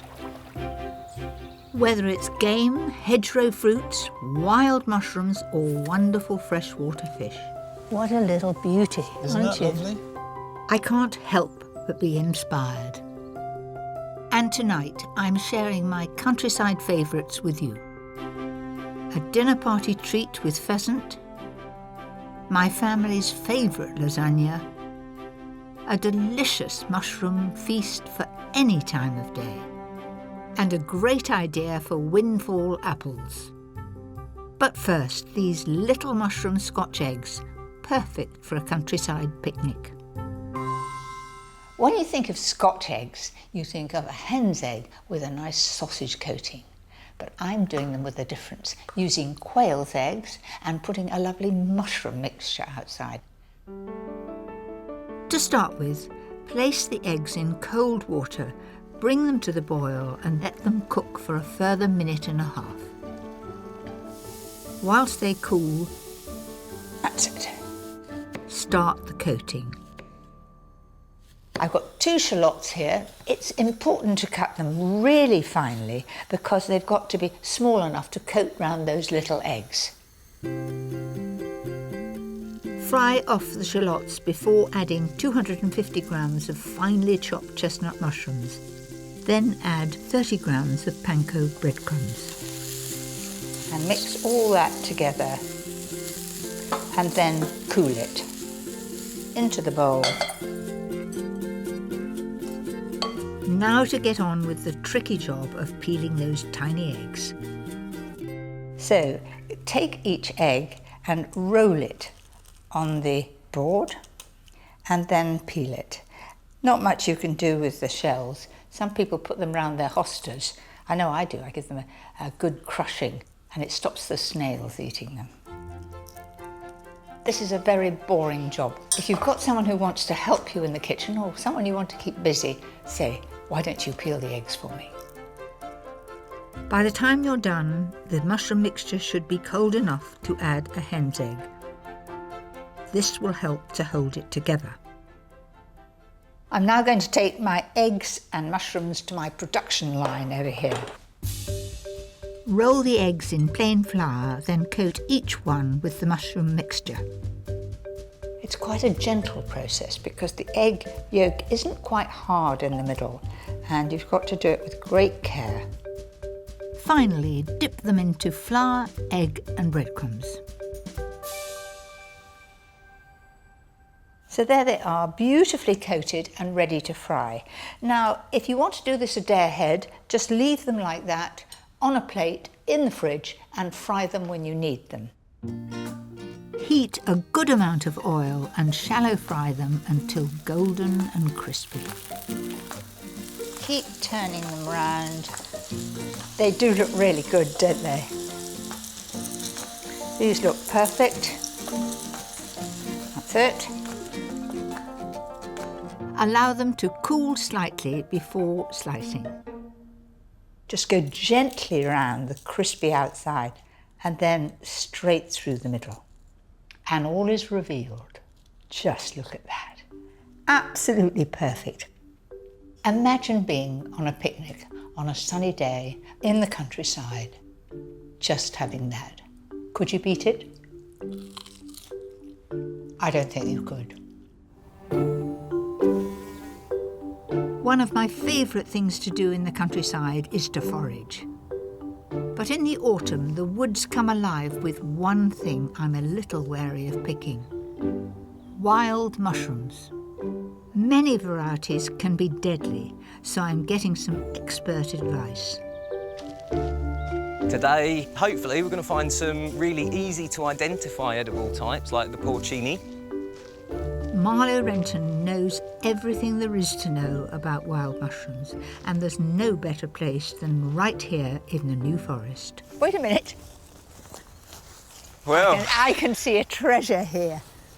Just look at that, that's a porcini. that is a porcini mushroom. Oh, Certainly is. And I'm sure you recognise this mushroom as well. A porcini, penny bun, Yeah. or The sep a is- sep. The smell. The smell is so wonderful, and that to me is the king of mushrooms. It is just about the tastiest mushroom that you get in the wild in the UK. I hope there's some more to find. That's the first mushroom we've found. This is obviously going to be a good day. It's very important to know the poisonous mushrooms when you're out foraging, probably more so than knowing the actual edible mushrooms. Of the 3,500 varieties of mushrooms, about 100 make for good eating, and around 30 are deadly poisonous. Over here, by the looks of it, there's a very dangerous looking little mushroom here. The Amanita family is a really important family for foragers to know about because it contains the most poisonous mushrooms in the UK. And in this family, there's the deathcap, which obviously doesn't sound very edible. And this one, which is the destroying angel, responsible for the majority of the mushroom poisoning deaths that I've heard about in the last few years. So if you don't know what it is, don't pick it, don't eat it. Exactly.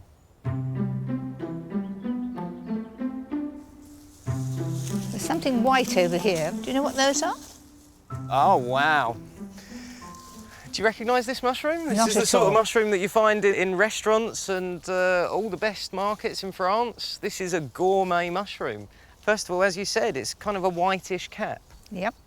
And then underneath, it has these spikes or spines instead of gills or sponge. And that tells me that this is a hedgehog fungus, Hydenum repandum. This is the safest mushroom to forage in the UK. There is nothing else that looks like this. And these little spikes, you need your glasses on to see them, but they are standing up like a hedgehog. One last little thing with the hedgehog as well. When you find the hedgehog fungus, we always scrape off the spines before we put it in the bag. If there are any spores, any babies mature enough on those spines to actually go and create a new mushroom, we've left them behind to do that. Right, let's see what else we can find. What's that? It's a very interesting mushroom. It's in the Boletus family, along with those porcinis, the one that we found earlier. But this one has very definite red on the sponge.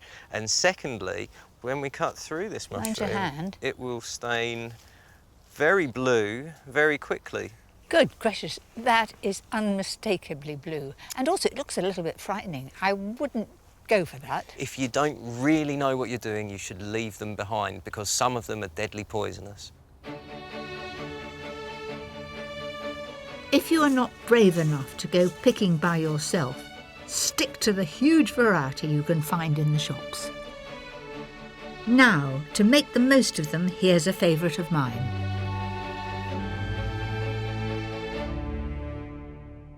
These are the mushrooms that I've chosen. Smidgey, golden enoki, oyster, shiitake, and my real favourite, chestnut mushrooms, sometimes known as brown mushrooms. Start by frying 3 slices of Parma ham in a little oil. It could be Black Forest, it could be Serrano, and you can also, if you look far enough, you can get British dry-cured ham. And I want it to become beautifully crispy.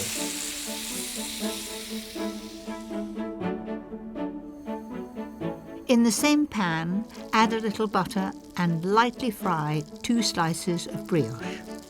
The aim is to get all this lovely gubbins in the bottom from the ham, which is salty and a delicious flavour. There you are, absolutely perfect.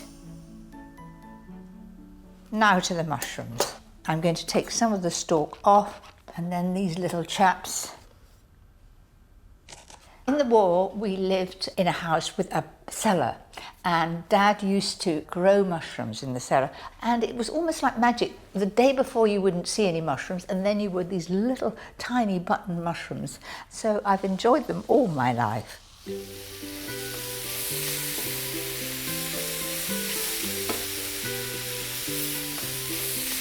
I find the secret of this is to put the lid on for a few moments so that the steam comes up and makes them soft. When the mushrooms have softened, take the lid off so any extra liquid will evaporate. Then I'm going to add a dollop of creme fraiche, full fat of course. Don't make the mistake of using low fat creme fraiche. It wants to be really rich and a good consistency. And it's ready.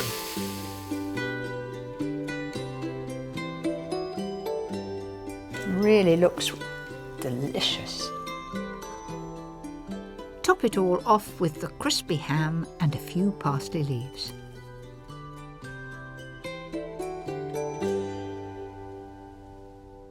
I think that looks so tempting. Do you know, I'm just going to pinch a little bit off the side and a bit of bacon. They won't miss that bit, will they? I think that is a great light lunch, especially if you've got the girls coming around or you've played a game of tennis or golf or something. Come home and have that. Brilliant. One thing we're lucky enough to have in abundance is game. But it can seem daunting to cook. So if you're unsure about giving it a try, here's a pheasant dish that is very simple and delicious.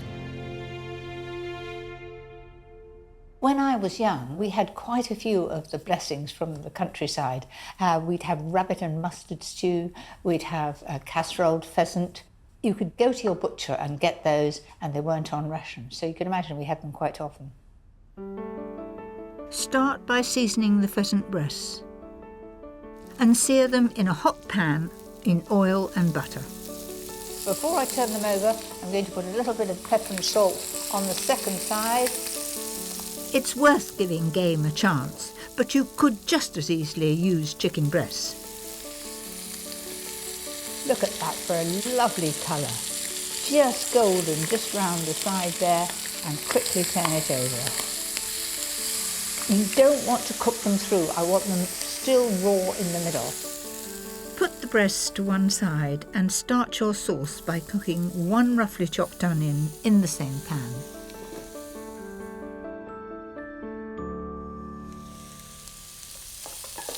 So those look pretty good to me. They're translucent, they're not too brown.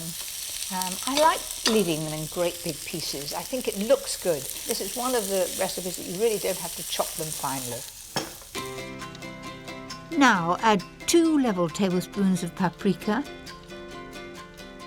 1 tablespoon of light muscovado sugar and 300 ml of double cream. This is rich, it is full of flavour, it is sheer luxury. Gosh, that's a wonderful colour. Now I'm going to add the pheasant back into that wonderful mixture. Wait a minute, there's a bit of juice, I want that in there. That'll all add to the flavour. And I've got that on a very low heat, and I'm just going to let that cook away for a few minutes.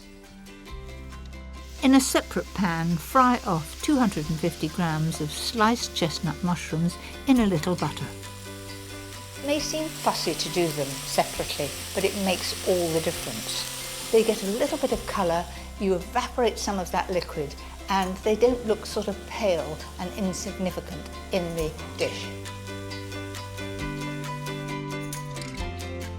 Finish it off with a handful of chopped parsley. This is the part I like most. Everything's ready. I like to serve it with some creamy mashed potato and some young broad beans. What could be nicer? And lastly, here comes our pheasant. And plenty of sauce to go with it.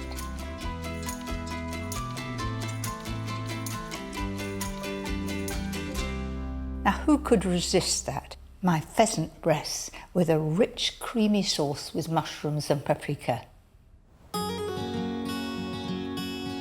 Whilst our forests are bountiful with wonderful game, we're also lucky enough to have some of the world's great fly fishing rivers. Here on the River Test, people have been fishing since Roman times. And no one knows these waters better than fly fishing expert Charles Jardine. It's so special because the water that's come up through the chalk springs is fueled with all sorts of nutriments, great for insect growth, which is great for fish growth, and it's that makes this so special, and that's why the fish get so legendary and big. Charles, this is a very exciting day for me. I've always wanted to learn to fly fish. You couldn't come to a better place at a better time of the year.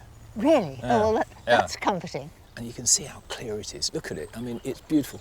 It's so peaceful, you could hear a pin drop. Well, that's why we do it. This is a sport where you can just immerse yourself in it and just become at one with the river. These rivers are a host to some of the country's finest freshwater fish, such as grayling. But what this area is most famous for is its trout. The idea is to cast. And what I want to try and do is make a big plop. Lift and just tap. Do you remember? So we'll cast over there. Oh, you got one. There's a fish. It's so Where is small. it? It's there. It's a minnow. But you've got to start somewhere. There you are. You've caught your first fish on a fly. Now, it's wait a not minute. colossal. It's a minnow. That was the second cast, but I've never seen a smaller fish. So I just chuck that back Yeah, in. I'll just pop it back in. There we are. If Charles and I want a decent lunch, we're going to need something rather bigger than that. There is a big grayling up here, and I'd just like you to see one, really. There we are, there's our grayling. Now, what I want you to do is to feel a fish, and then I want you to catch one. Just feel what it's doing. This is where you need soft hands. And you just wait until I've got my net, and then I'm going to show you one of nature's little joys. And just move the rod tip towards me and slide the fish across the water. There we go. That's a grayling. And if you look at this beautiful fin, there. Isn't that beautiful? It's one of the original white fishes that came down from the Arctic Circle and came down with the Ice Age. You can eat grayling, and they're very good to eat, but you wouldn't eat this one. It's too small. So he's going back. That one's going back. There you are. That's gone off quite happily. I'll spend hours putting fish back, but that's a grayling. Now we want a trout. With no sign of the elusive trout, we decide to try our luck a bit further upstream.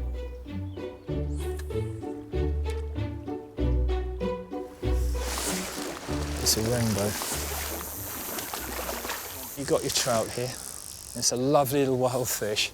There it is. There you go. That's a proper fish. Don't put on the line, just put the hand by the Now I'm reel. watching it swim. Isn't it beautiful? It's fantastic. Now just wind the handle just a bit. There it is. Now that's a fish and a half, isn't it? It is, It's better isn't than my it? minnow. Just a bit bigger than your minnow. I'm winding. Just keep everything smooth. Don't you lose there it you now. go. Have you There's ever seen a bigger fish There's than your that? fish. Come here, my little fellow, then. Now just look at that.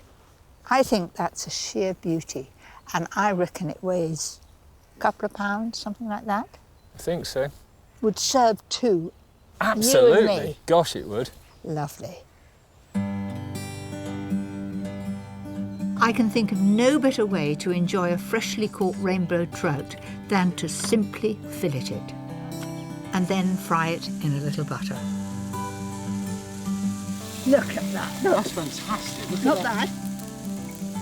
We shouldn't catch such big fish, really, should we? It's beautiful. Now I'm just going to add to that a little bit of dill in here. Oh, right, you're going to... And can you squeeze some lemon? Your hands are drier than mine. Into there. That's perfect. I'm just so excited to try it. That's truly lovely. It is sheer perfection. All I've got to do is to thank you for such a memorable day. Oh, thank you. Do you know something? I think I've got the bug.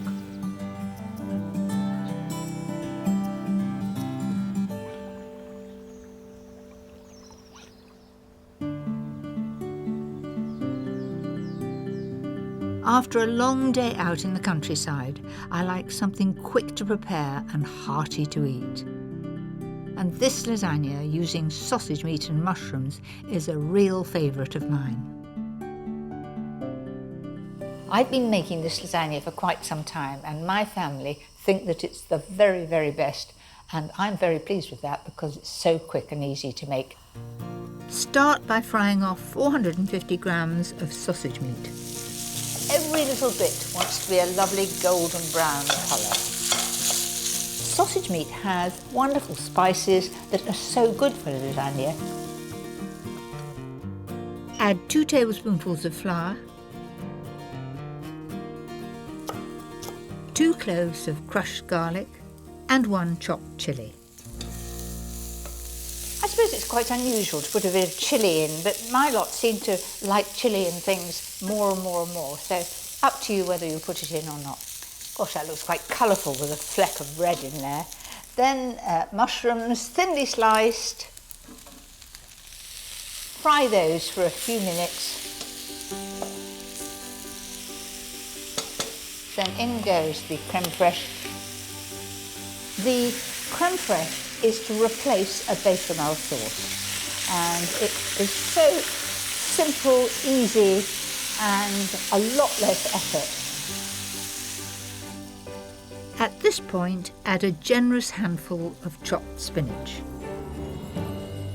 Plenty of interest there with the spinach, the mushrooms, the chillies. It looks good, doesn't it? I could eat that right now, but it's going into the lasagna. Now for a very simple tomato sauce. Mix 2 tablespoons of sun-dried tomato paste, 1 teaspoon of light muscovado sugar, 500 ml of passata, and some freshly chopped sage and thyme leaves. And that's it. And now it's an assembly job. So a third of this. All right? Then you take the sauce, and the sauce you just dribble informally over the top. Soak the pasta sheets for 10 minutes in hot water to help reduce the cooking time before adding them to the lasagna. That's it. And then you do the whole procedure again.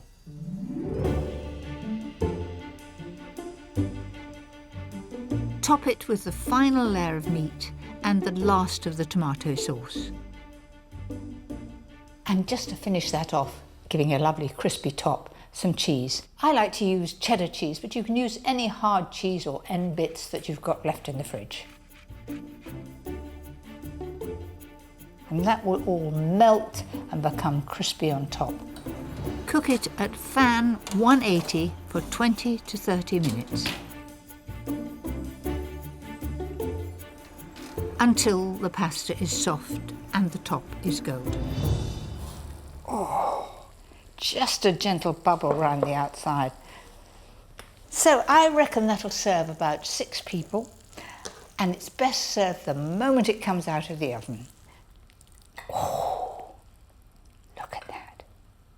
How's that for a different pasta? Little bit of spinach, little bit of chilli, not too much pasta, lots of sauce. It's a bit hot, but I think I'll have a quick taste. I'll take it from around the edge like you tell the children to. Oh, you can't beat it.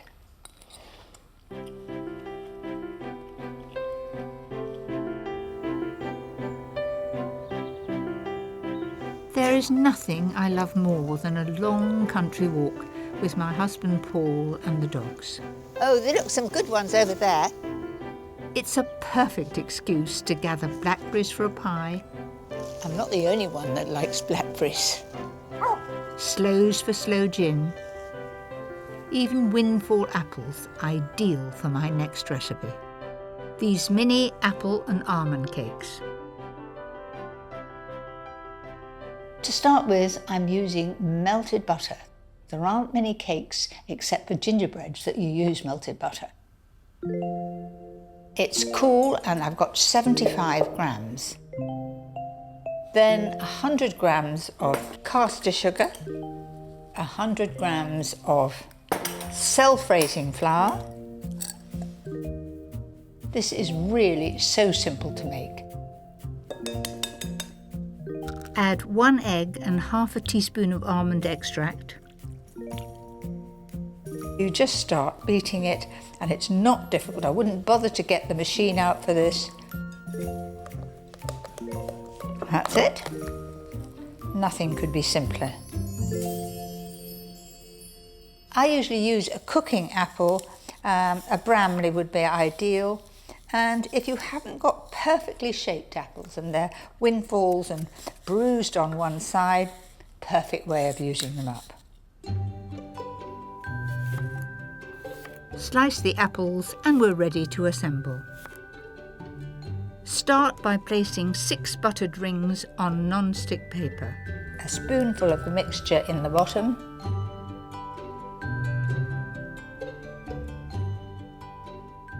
And once you've put those 6 sort of dollops, then hold the ring and just spread that to the edges. And then the apple, it'll take about 3 slices of apple, and try not to let the apple touch the ring, just put it just inside the ring. There we are. Then I'm going to put the rest of the mixture on top. These are so simple, you could knock them up in no time if you get a surprise visitor coming for tea.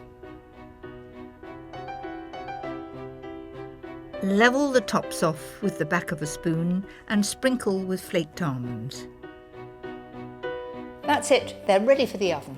Now those go in the oven at 160 fan and they will take about 25 or 30 minutes.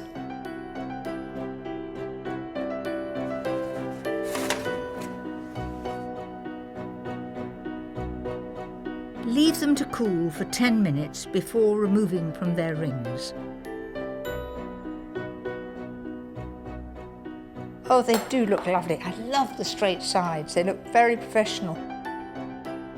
I'm going to eat one while it's still warm, and I'm going to have it with a nice blob of creme fraiche.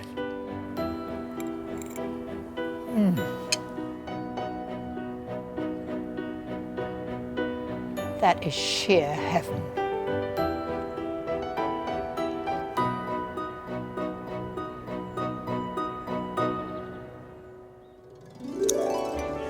Next time. They should grow really well. It's dishes inspired by my love of fresh herbs.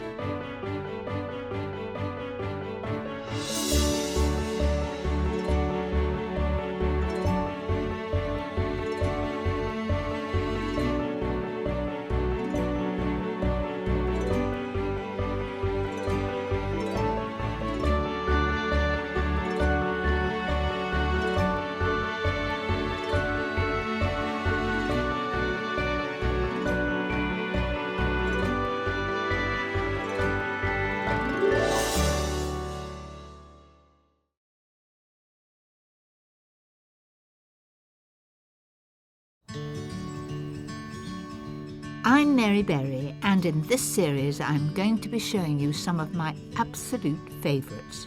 Not too difficult to make, not too many ingredients, and the sort of recipes that the family are going to say ooh and ah, and please can we have them again.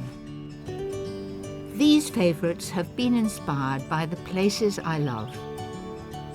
The countryside, by the sea, markets and gardens. And of course, my home. I'll be sharing with you some brand new ideas and some recipes that I never ever tire of. Tonight, I've got one! I promise you I've got one! it's dishes inspired by my love of the seaside.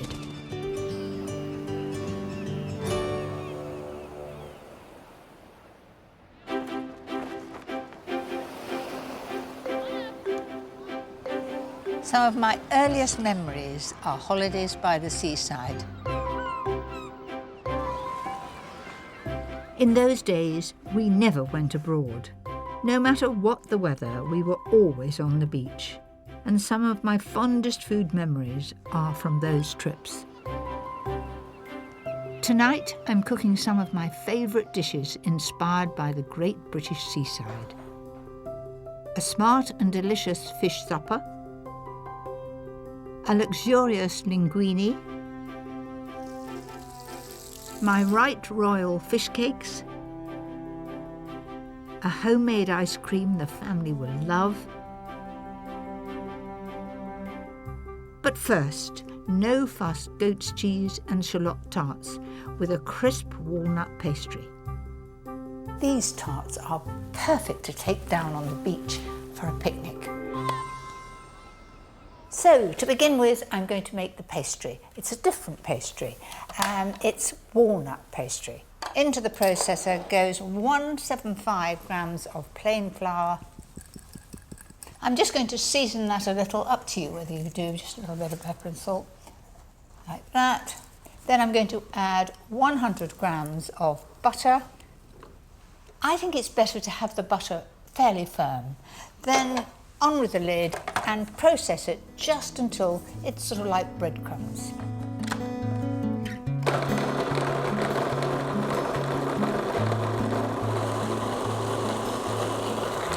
That looks about right. So in goes the egg. Whiz it together till it holds together. Don't overwork it. That's it, it comes together in no time. Now I'm going to roll the pastry out as thin as you can, then you don't have to bake blind. To make the pastry extra special, sprinkle over 30 grams of roughly chopped walnuts. And obviously if I've got the rolling pin on there, it would stick to the rolling pin. So if you take a piece of cling film, like that, tear it off, and just roll out the pastry. Cut out the pastry slightly bigger than the cases. I find that Yorkshire pudding tins are perfect for making these tarts, and this recipe is enough to make 8. And at this stage, just take a fork and prick the base to stop them rising up. Whilst the pastry cases firm up in the fridge, I can get on with the filling. Slowly fry off 500 grams of shallots until golden brown and really tender. Add a tablespoonful of sugar and 2 tablespoons of balsamic vinegar. I'm going to now put that to one side till it's absolutely cold. Now to the other filling that goes on top of the shallots. Mix 300 grams of soft goat's cheese with 2 beaten eggs and add 2 tablespoons of chopped parsley. I've been making these tarts for a long time, but I put all different fillings in them. I just look in the fridge and see what there is to be used up. I mean, often we have a bit of Stilton or a nice camembert left on the cheese board, and I would use that. It is important that you don't let any come over the edge of the pastry. Put them in the oven at 180 fan on 2 preheated baking trays. Bake for 20 minutes, switching halfway through.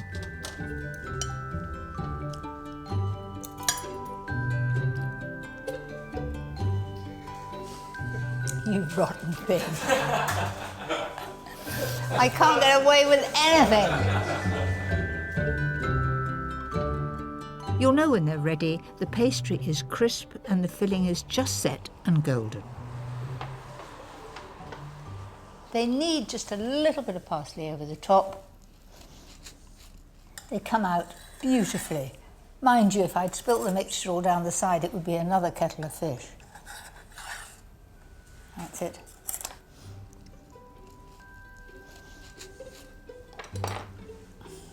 You have the layer of shallot at the bottom, then you have the layer of the mild goat's cheese on top, well seasoned, beautifully cooked underneath, just a pale golden brown there.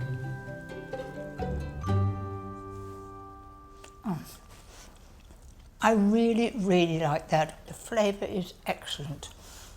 Sheer heaven.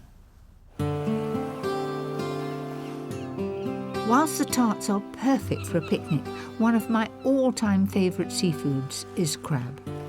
But it's not cheap these days, so here's an ideal recipe to make it go that little bit further. I think you'll love my cod and crab fish cakes with tomato salsa, something different.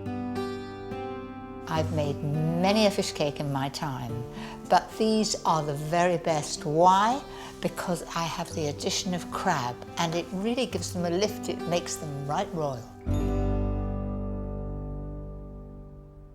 I've got to start with some beautiful fresh cod, and you can always recognise it if it's cod because it's got little flecks of yellow in the skin.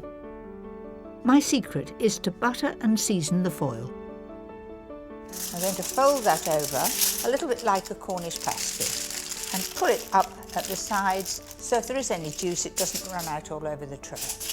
I'm going to put it in the oven at 180 fan and it'll take about 15 minutes. Keep looking at it, and as soon as there's no translucent bits, you know it's done. So in it goes. Once the fish is cooked, leave it to cool.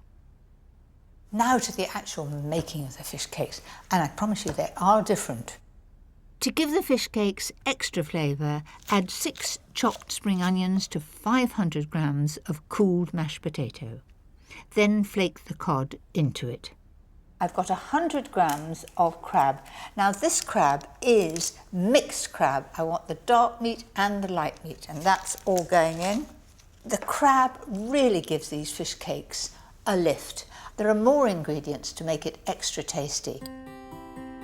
Add 2 tablespoons of mayonnaise, the same again of Dijon mustard, a dash of Tabasco, some finely chopped parsley, and season well before mixing it all together. Don't break up the fish too much, but it's when it's all one even colour. That looks fine to me, and I'm going to make 8 fish cakes. Now, an old trick to help divide the mixture evenly. Tip it onto a board and with wet hands make it into the shape of a cake. Then simply slice it into 8 wedges. That's made the job easy, hasn't it? Next, shape each one ready to go in the fridge to firm up. And if they're not quite round, they look very homemade and everybody will know you haven't bought them. That's it. They're pretty good though, aren't they? After half an hour, they'll be ready to breadcrumb. These are panko breadcrumbs, Japanese ones, and they're really crisp and dry. In go the fish cakes. Don't have too high a heat. It's better to brown them slowly. Around 4 minutes each side should do it. When you think about it, everything in the fish cake has been cooked. We want to just get it piping hot in the middle and a lovely crisp, crunchy outside. Those are perfectly done and they're ready to serve. I think the perfect accompaniment is a simple salsa of tomato, red onion and parsley. That's about it. So there you have it. The very best fish cakes with the addition of that wonderful crab.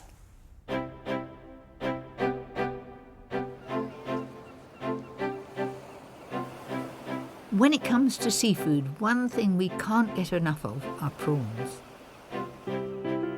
In Britain, we consume about 85,000 tonnes of them every year.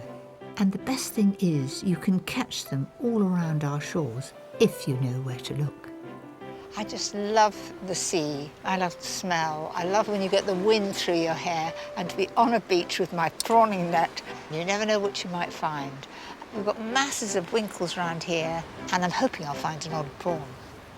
Today I'm in Botany Bay, Kent, to meet local naturalist Dr. Alistair Bruce, to see if he can help me catch some of the local delicacies. This is a marvellous stretch of coastline. What would one expect to find? We catch prawns, there are plenty of winkles here, there's occasional wild oysters, and the rocks beside us here are often full of lobster and crab, so it's a serious smorgasbord of shellfish that we can find When did here. you last find your lobster here? I get about a dozen or so every year, but I know where to look. An old gentleman many years ago showed me the certain holes to put my hand in and sort of winkle out lobsters. So it's a closely guarded secret, I'm afraid. With Alistair keeping his lobster spots close to his chest, I'm interested in catching some prawns. Well, mind your step. There's a few holes and dimples here. I'm being really careful. Okay. Okay. Okay. I'm, Right, now, I am the king of the castle. I'm definitely after prawns. Well, there's a good chance. There's a good chance. So wish me luck. Good luck. To the They'll be bottom right of my underneath net. you. Right underneath you with a bit of luck. Prawns can be found all around the British coast. They live in areas where they have rock and weed cover. If you want to catch them, try a low tide during the summer months. Oh, this says current. I'm doing it very, very, very, very, and then I'll catch them. Whew. That's it. There's not a lot of sport in there. Well, you've got some edible seaweed. Okay, I think I was a bit quick. Nice and gently. I've got one! I promise you I've got one. I have. Fantastic. It's a whopper. There we go. No, don't. Ah, it's mine. Okay. That is a sheer beauty. It's all mine. With my meagre catch and Alistair's slightly better haul, we should have enough for a fisherman's supper. I'm going to do the cooking because you're the Okay. fisherman. I didn't know what I was doing really. And you say always cook it in seawater if you can. Yeah, there you go. Oh, Look at those seaweed beauties. out. Straight in. Look, they've gone from translucent to a pale pink. In a minute, our fisherman's tea will be ready. Absolutely, and it's all free. The most exciting thing of all is, of course, doing it on the beach, Yeah. sitting round, and we'll have such an appetite when it comes. Pity we didn't catch twice as many prawns. Well, nothing could be fresher, could it? A lovely colour, isn't it? It is so exciting. Mind you, I think I can see the one I caught. It's that very big one there. It was pretty big, though, wasn't it? It was. You must admit. It was. I'll give you that. A little bit of lemon. Mm. So here goes. There we go. All the Yeah. best. Cheers. Oh, that is really nice. Do you know, I'm sure it's better to cook them in that salt water. It is absolutely beautiful. It doesn't need any mayonnaise. It doesn't need anything. No, not really. Mm. Very nice.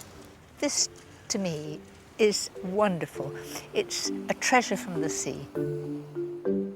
The beauty of fresh seafood is it doesn't take a moment to cook. This linguine is a luxurious dinner party dish for six that takes no time to prepare. It's absolutely delicious and rather different. So to start with, I've taken 3 shallots and I've slowly cooked those and they're just nice and soft. And I've got some linguine here and it's 250 grams. Cook it as the packet says. It's usually about 10 minutes. Add to the shallots 1 finely chopped red chilli and 2 cloves of crushed garlic. Now I've got some beautiful fresh clams here. I've given them a good scrub. If any of these are open, you're not to put them in there because they're not fresh. Tip those in and the shock of the heat will start them to open. Then I'm going to add 250ml of wine, give or take a bit. I shouldn't say a bit of wine. You can't have a bit of wine. My husband's always telling me that. a drop of wine. Give that a bit of a stir, then in the lemon goes. Those are cooking nicely, but to make sure they all open, they need to be in the steam. So pop that on. This should only take about 3 minutes. Once the clams are all open, add the cooked pasta. Just leave that for the moment. It's on a very, very low heat, and I'm going to quickly get on with cooking the rest of the shellfish, and that'll just take a couple of minutes. To make it even more luxurious, I'm also including squid and king prawns. Keep moving them about, and you'll know when the prawns are done because they'll turn bright pink. You can see the squid is changing colour. And for something special, add 6 scallops sliced in half to make them go further. So there it is. Doesn't that look beautiful? Loaded with wonderful seafood. What I've forgotten to do is my tomato. I've still got the heat on here. Just shows you I'm not perfect. Season and fry the tomato for a couple of minutes before adding to the pasta with a generous handful of chopped parsley and mix all together. Doesn't that look good? That is, to me, sheer luxury. Everybody will feel that you've spoilt them rotten. I love my linguine, but sometimes I feel like a more traditional fillet. And so here's a favourite recipe for the catch of the day. Sea bass has become very popular, quite understandably, because brill and halibut and dover sole are very expensive. It has a lovely flavour, sea bass, and when you marry it with my favourite ingredient, shrimps, in a delicious sauce, what could be better? To make the sauce, start by frying 1 finely sliced onion till soft, then add 200 ml of white wine and reduce it by half. Then in goes 300 ml of double cream, and it must be double. If you use single cream, you'll have to boil it too long, and there is a chance too of it splitting. Coat the sea bass fillets in seasoned flour and fry in oil and butter. I cook the white side down first, particularly if I'm doing 6 fillets, because if you do the skin side first, bits come off, you get flecks, then you put the white side down on it, and it doesn't look so good. So that's why I do it that way round. Now I'm just going to have a look and see how it's doing. Oh, that's a lovely colour. To get the skin really crispy, press the fish down and it will catch on the bottom. To finish the sauce, add the juice of half a lemon, a tablespoonful of capers and a good amount of chopped parsley. And the main ingredient, these beautiful shrimps. Do you know, I can't resist these. They are absolutely delicious. Not just one, I had about 7. So in they go, about 120 grams there. What could be better than that? To me, this sauce looks most tempting. We've got lovely shrimps, then the finely sliced onion, parsley and capers in a lovely creamy sauce. I'm going to serve it up. Oh, that looks a beautiful brown colour, just perfect. Pop that on the plate. Now to my shrimp sauce.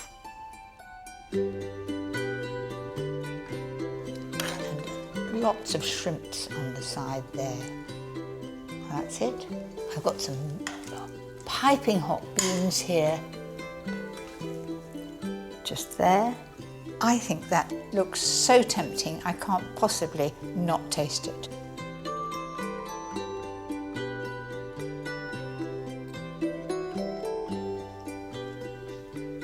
That reminds me of the sea. Takes me back to holidays.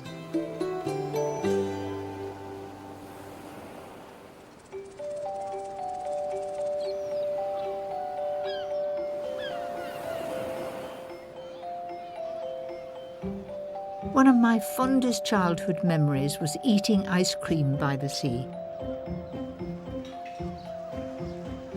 On the Broadstairs seafront is an ice cream parlour just like the ones I remember. Hello, Mary. Very nice to Marina. meet you. How are you?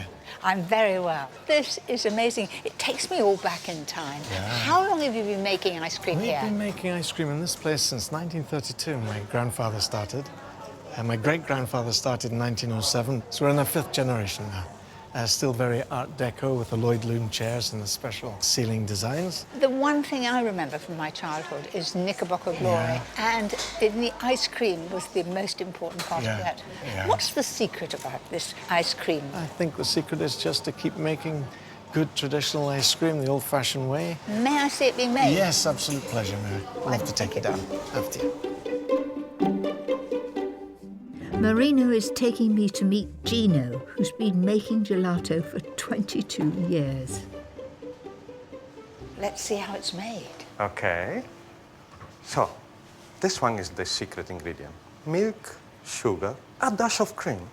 Our finest ice cream in Britain is made from custard, eggs, and cream. You describe ice cream. Here we are making gelato. To make the gelato, milk, sugar and cream are pasteurised and cooled overnight. Then it's time to add the flavourings. What is the most unusual ingredient you use that I would be surprised? I made earlier on a couple of flavors for you. So, and you will try later. They're a bit unusual. But, you know, gelato is a form of art. Well, let's make some hazelnut.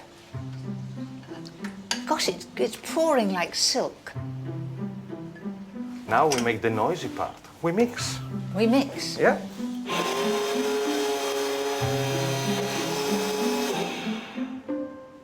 Once the flavours are mixed, it's time for it to churn. Okay, push the gelato bottle. Yeah. Lights on, green for go. And how long will that take? 8-10 minutes. How much do you make a day? But here more than 150 liters per day. And so how many ice creams is that? 1,200.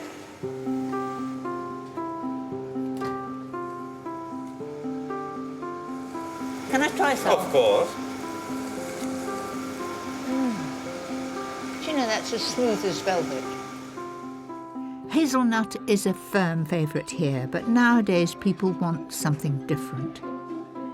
And Gino is responsible for creating new combinations, everything from gin and tonic to Cornish pasty.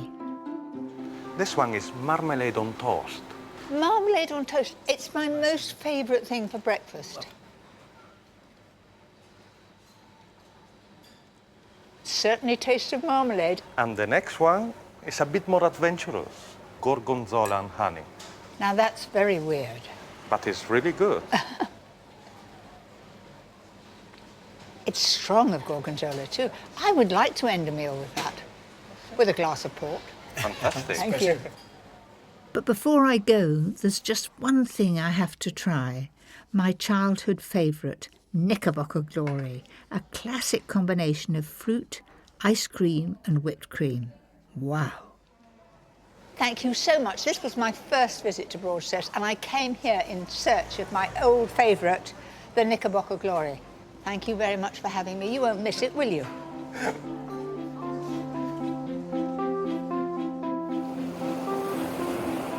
There's nothing that reminds me more of seaside holidays than a Knickerbocker Glory. And you don't have to come all the way to Broadstairs to know how to make them. I'm going to show you right now.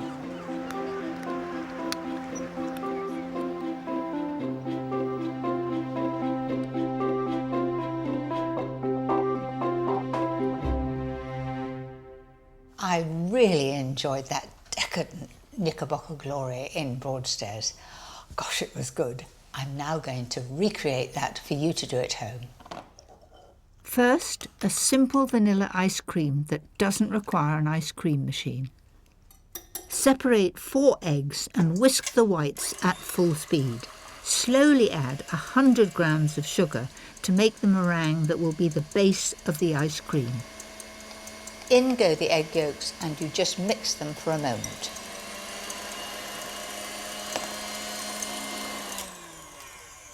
That's it. And this really is so stiff. So far, so simple. Next, scrape the seeds from 2 vanilla pods into 300 ml of lightly whipped double cream. Don't throw that away. If you've got a pot of sugar in your kitchen, put it into the pot, and that will give a flavour to your sugar, you know, if you're making custard or something. And I'm just going to beat that. It's partly beaten. Now I've got to fold the cream into this mixture. Now I have got volume in it. I've got volume in the meringue, I've got volume in the cream. That's why we don't have to re-whip it and we don't have to use an ice cream machine. So just fold that in. And remember, folding round the outside and cut through the middle until it's beautifully smooth.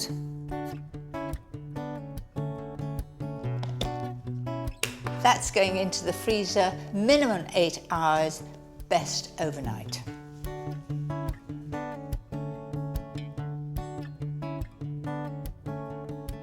Now to the coulis, a lovely puree that will drift through the ice cream. I know you can buy it in a squeezy bottle, but it's not the same as homemade. Measure 250 grams of fresh raspberries and 2 tablespoons of icing sugar into a small processor. And you just puree that.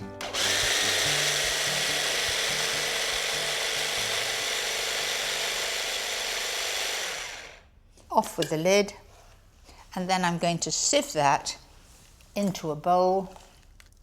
The reason for sieving it, of course, is to get rid of the seeds. I've got everything assembled, ready to make my Knickerbocker glory. This is the part I like most. Begin with a layer of chopped mango, followed by a few blueberries, then a trickle of the delicious raspberry coulis, and a small scoop of vanilla ice cream. This is a lovely consistency. Then just drop that in to the middle there. Then repeat the process. I've got a couple of raspberries here that I kept back for a bit of colour.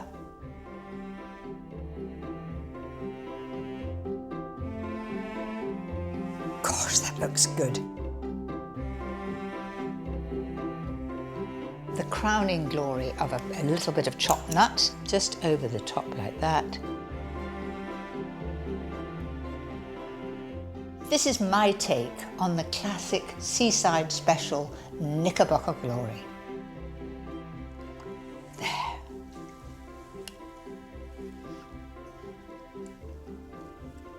That really does remind me of my childhood.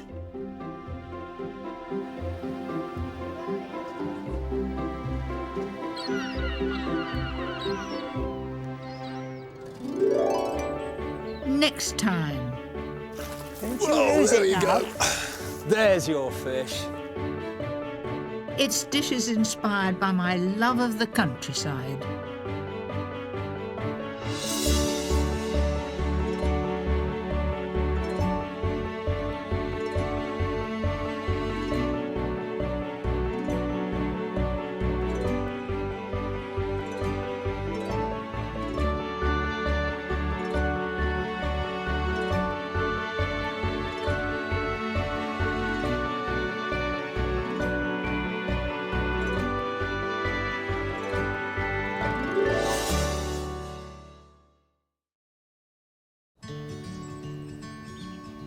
I'm Mary Berry, and in this series I'm going to be showing you some of my absolute favourites. Not too difficult to make, not too many ingredients, and the sort of recipes that the family are going to say ooh and ah, and please can we have them again. These favourites have been inspired by the places I love. The countryside, by the sea, markets and gardens. And of course, my home. I'll be sharing with you some brand new ideas and some recipes that I never ever tire of. Tonight, you're enjoying it, aren't you, darling? It's my favourite dishes inspired by my family.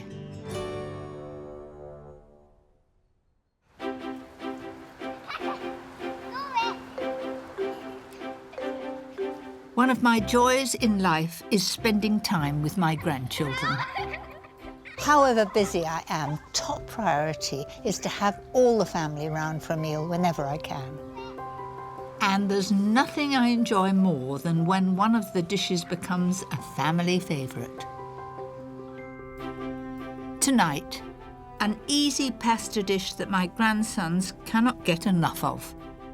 A spiced lamb casserole that's a real family pleaser. Easy biscuits that are such fun for small hands to make. And a cheats pudding that they'll love every time. But first, a rice dish that's always the top of my husband's list.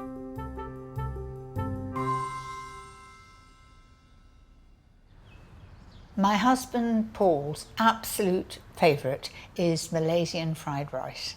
He would have it every day of the week, and I bet that he'll be popping in when he smells it, because you get that wonderful aroma from all the spices. The reason why Paul likes this so much is because before I married him, he worked in Malaya, as it was then called, and I gather that he used to have it once a week, always. So when I married him, I had to look up recipes for it, and I've been making it ever since. Start the fried rice by slicing 2 chicken breasts into strips. Season and fry on a high heat. There is a real tendency to overcook chicken, and what I do is put some honey in the pan, and the honey makes it go golden brown in no time, because each little strip is only going to take about a minute to cook.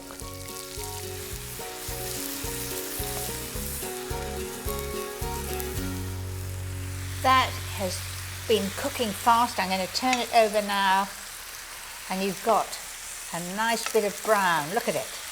That's what I wanted. Doesn't that look tempting when it's a gorgeous golden brown colour? I'm going to just tip that out on the plate. Now for the vegetables, add 2 large chopped onions to the same pan. I'm going to put a lid on that and let it partly fry, partly cooked. Roughly chop a red pepper and crush 3 cloves of garlic. Bit of brute force.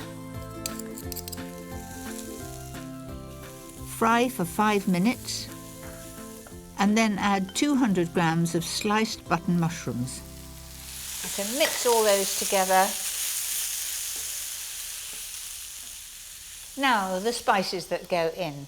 I've got some mild chili powder here, and I've got some curry powder. You can buy a mixture of Malaysian spices to make this, but I just use curry powder because that's what I've got on my shelf. So I'm going to have half a teaspoonful of mild chili powder, and then a level tablespoonful of the curry powder. It's at this stage that if the doors are open in the house and you get that sort of spicy smell, Paul comes around the corner and just wonders what I'm up to. I wouldn't change my husband for the world, but in the kitchen, he doesn't become involved. If I'm poorly, which is so rare, he can do 2 things, boil eggs and make an excellent omelette. Now, even then we argue about the omelette, because he said his French godmother taught him to put milk in the omelette, and I always put water. So I don't think we'd be very compatible in the kitchen. I think I like being there and just having him come in to enjoy it. I've already cooked 250 grams of long grain rice with 150 grams of frozen peas. Now it's cool, I can add it to the mix. It'll fry and become crispy if it's cold. If it's warm, it'll be soggy. So cold rice, cold peas, give it a good fry. Mix it all together, add 4 tablespoons of soy sauce and fry on a high heat until it's lovely and crispy. Put the chicken on the top to warm through and fry 1 egg for each person who's eating. That's it, it's ready. Didn't take many moments. So I'm going to stir in the chicken.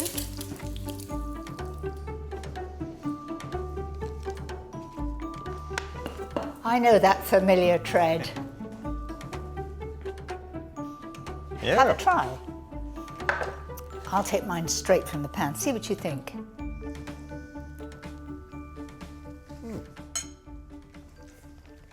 Delicious. This is very, very nice. Good. Well up to the standard, I would say. Tuck into the rest, Right. and I'll pinch more from the pan. Okay.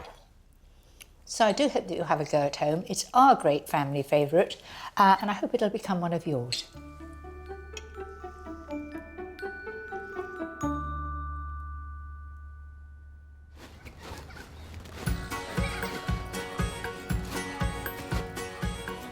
With 5 grandchildren who are always on the move, I'm never short of hungry visitors or helping hands in the kitchen. This next dish is a perfect way to get them cooking. Pasta in our house is always the first choice for supper. They started off with pesto with pasta, and now they have much more exciting things, but this time it's going to be chicken. And as you can see, I've got a bit of help. This is Hobie and Louis, and we're all going to do it together. Wish us luck. Start by cooking 250 grams of dried penny pasta and add 1 roughly chopped onion to the boiling salted water. You must be wondering why I put onion in with the pasta. I find it's much easier to cook the pasta with the onion. They cook the same time rather than frying it, which sometimes it catches, sometimes it's not even tender. While the pasta cooks, move on to the chicken. For 6 people, use 3 chicken breasts cut into little strips. If you've got a bag there, Louis, if you put 1 tablespoonful of paprika pepper in the bag first, and that makes it really, really brown and crispy. That's it. And then a little bit of pepper and salt. That's it. And then put the chicken in there, all of it. Well done. And then if you hold the top of the bag and rub until you've coated, rub it like that with your hands. That's right. That's it. Give it a good rub. Heat 1 tablespoonful of oil and in goes the coated chicken. Now it goes in a lump, but I'm going to divide all that up and then each piece will get brown. While Louis chops and de-seeds 2 tomatoes, Hobie and I make a start on the white sauce. Melt 50 grams of butter and add 50 grams of plain flour. Sprinkle it in. Now when you stir that, just like what did you make for Grandpa this morning? Porridge. And you were stirring it with that, so it's left hand on the pan to steady it and just stir it to start with. Now add 750 ml of hot milk in 2 lots. That's right. Now would you say that was getting smooth? Kind of. Kind of. I think that's pretty good. Add most of 100 grams of parmesan to the pan. That's it, and we'll keep that for the top. And then 1 teaspoon of Dijon mustard. So all of it or half? Just 1 level one. That's it, in it goes. Give that a bit of a stir. Finally season, then add the cooked pasta and onion. Pour half the mix into a 3-pint buttered oven-proof dish. Then we're going to put the chicken in. I'm going to do that in 1 layer like that. Then all the rest of the pasta over the top, and well done. It's not a bit burnt on the bottom. You stirred it all the time. That's it. Sprinkle the rest of the cheese and the chopped tomatoes on top. That's still warm, so I'm going to put it in the oven at 200 degrees fan, and it'll be all bubbling and crispy on top in about 20 minutes. How about going out and having a bit of a play till it's done?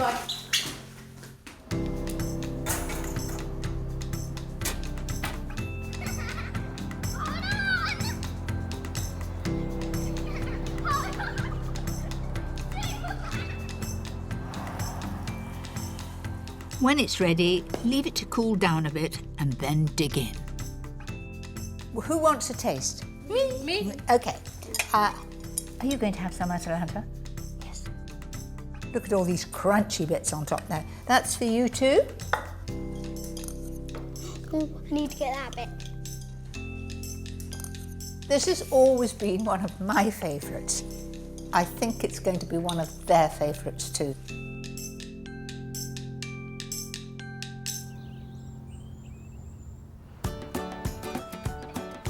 There's nothing I love more than a fun and relaxed Sunday lunch. With 3 generations around the table, there's always plenty to catch up on. Wow, what have we got here? Mashed potato. Mashed potato. Is that all there is? Family meals really mean time when everyone can stop what they're doing and just be together. It just gives us all a chance to have a good chat, talk about what's been going on in the day, and I love it. I love weekends when we're all there too. I can taste the flavour, yes! I love my granny's cooking because she never overdoes it or never underdoes it. And it's always really yummy. I love coming to Granny's to have a meal with all my family. And I like falling over. Eating all the food. You're enjoying it, aren't you, darling? Look at Hobie, it's away. My next recipe is a fantastic alternative to the Sunday roast, and always has them coming back for more. It's a great family dish. It's aromatic. It's also spicy, but not too hot. To feed 6, use 1 kilo of lamb neck fillet cut into small pieces. Coat with 2 tablespoons of ground cumin and 2 tablespoons of ground coriander. Then just turn the meat in those spices. Heat 2 tablespoons of oil and start browning the meat. With this much, it's best to do it in 2 batches. Now just look at that, a gorgeous golden brown colour. Now that takes time, but keep a single layer in the bottom of the pan, keep turning it. That's it. Then I'm going to put a little more oil in there, only a little, just enough to stop it from catching the bottom. Add 2 sliced onions and around a tablespoon of freshly grated ginger. Give that a good stir. Now looking in the bottom of the pan there, you see that the onions have in fact cleaned all that lovely brown, crusty bit of flavour, and it's now on the onions. Now I'm going to add the other ingredients. First of all, the wine, 250 ml of white wine.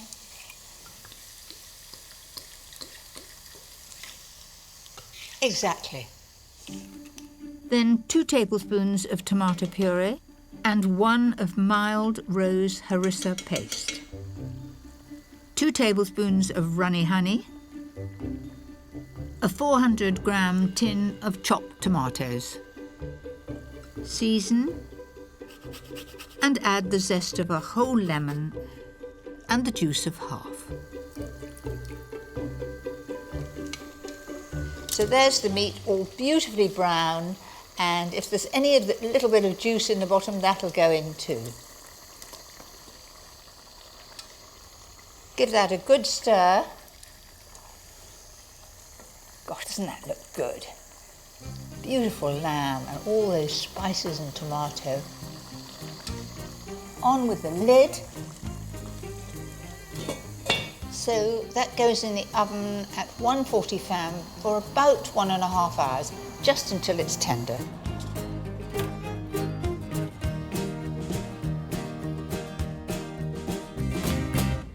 So here it is, straight out of the oven. It should be hot and bubbling. Ah, that's what I was hoping for.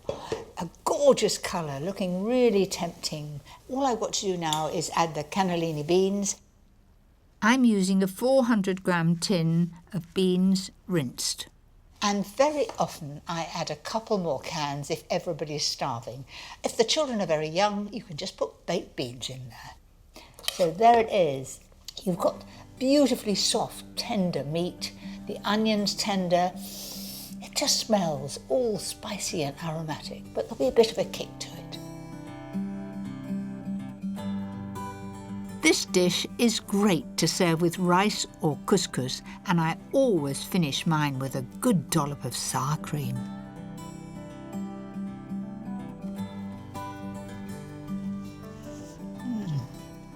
That is so good. Do you know, the sour cream really makes it, because it's a little spicy and a little bit on the hot side, and that cools it down. It's just lovely.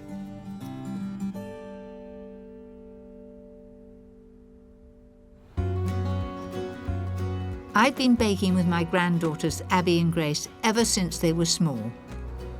And this is a simple biscuit recipe with a great twist that I know they will love. We're going to make a mixture that makes quite a lot of biscuits. We're going to divide the mixture in three, and we're going to make almond biscuits and chocolate chip and lemon biscuits. So we've got a variety of biscuits, all from one mixture. So, shall we start off with the butter? How much have we got there? 175. 175 grams of softened butter. Then 175 grams of flour. That's it, no sieving either. And then 75 grams of caster sugar. And to give the biscuits a little bit of crunch, 75 grams of semolina. Now mix it all together.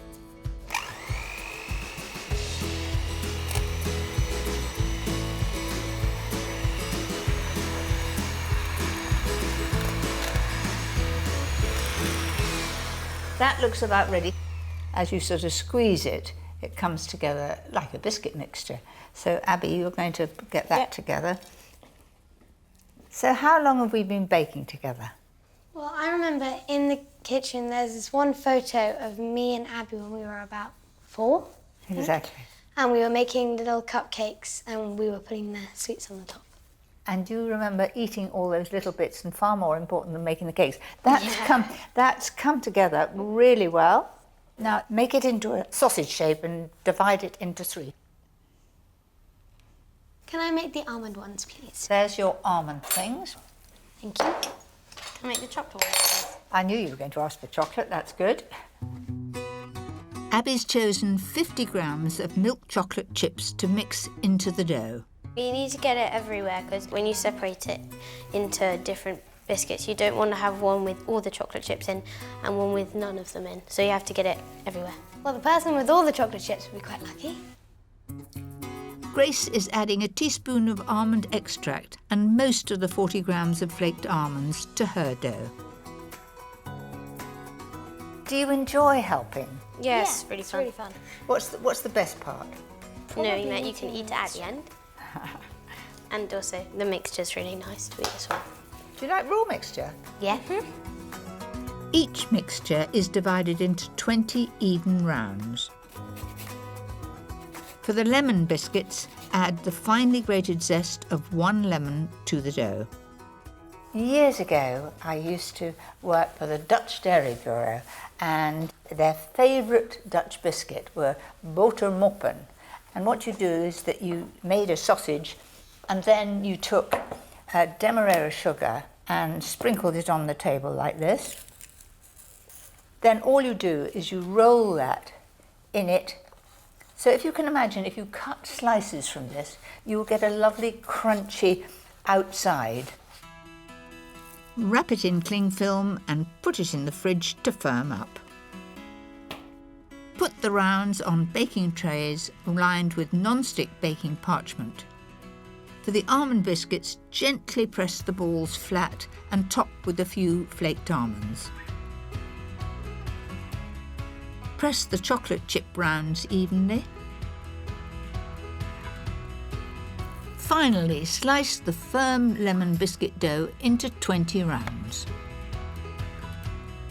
Would they last long in your household? No way. Dad would eat them. He's always poking around in the fridge. Wherever we try and hide them, he's always there. Cook all the biscuits at 160 fan for 10 to 12 minutes. until they're a lovely pale golden brown around the edges. I'm going to leave you two in charge. Keep your eye on them.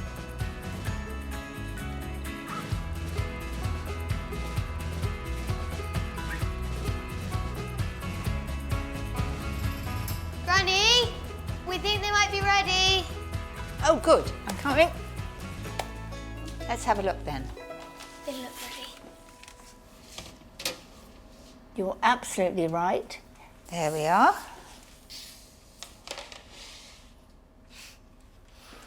And those are perfect too. Well done. Once the biscuits cool, it's the bit that we've all been waiting for. Come on, let's have a taste. Which would you like? Now, who's going to pass it to Granny? Because I can't reach that far. That's lovely. Now, I'm going for the lemon one. Okay. They're really nice. Could I have another one? My family have always loved my cooking, and there's nothing they like more than a delicious pudding. Especially my take on an old classic. There's nothing more popular than lemon meringue pie, in my family anyway. It is so impressive. But I've got a cheats one. It's using a crumb crust, and it's so simple to make. For the crust, add 12 crushed digestives to melted butter. I like a little sugar in that, and I'm going to use some demerara sugar, about a tablespoon. That's it. Then you just mix that together. It's also simple. I mean, some other crumb crusts I use ginger biscuits, but for lemon meringue pie, it has to be digestive. Pour the mixture into a 23 centimetre, 8-inch flan dish. And then just level it in the middle and work it round the sides. I really enjoy this crumb crust, and I find I make it so often because it's so easy. You know, I do think twice about if you've got to make a pastry, bake it blind, all takes time, but this is really very, very quick. There's my crumb crust, done, finished. Put it there, just ready to have the filling in. Add 1 394-gram tin of full-fat condensed milk. They used to be in tubes when I was a child, and you used to have this tube and take it out like toothpaste. It was absolutely delicious. Add 3 egg yolks. I'm just going to combine that for a moment, and then it gets this lovely colour. Next, you'll need the zest and juice of 2 lemons. You know, this is a real showstopper. Anything with meringue, my lot absolutely love. You know, we've often had it for a birthday pud, you know, just putting sparklers in the top and walking in with it. It all makes it very, very special if it's a birthday. And so add the lemon juice, and you'll notice instantly it's beginning to get thick. Can you see? It's almost like magic.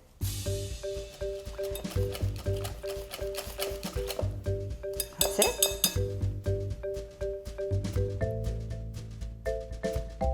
Just level it right into the edges like that. Leave it in the fridge to set and start making the meringue. Whisk 3 egg whites on full speed until stiff. And then slowly add 175 grams of caster sugar. I think that will just about be right. Now let's have a look at that. I want it to be shiny, standing up in peaks. That's a perfect meringue. Once the pie has set, carefully spread the meringue over it. And the aim is to cover all the crumb crust and the middle as well. So you have to put it on and just push it to the side. It's not easy. I find it best to go round in sort of blobs and then into the middle. So press it down. That's it. Now you can do little swirls all the way around, make it the sort of same mountain in the middle. And I think that's far nicer than piping. I think it looks homemade. And I love making these little swirls and peaks. All right, stop playing with it, it's perfectly all right. Cook at 190 fan for 15 to 20 minutes. Then set aside for at least half an hour before serving warm. I think it looks very special, but I do warn you, the first slice is always difficult to get out. Have a little prayer and hope for the best. How does that look? I think it looks delicious.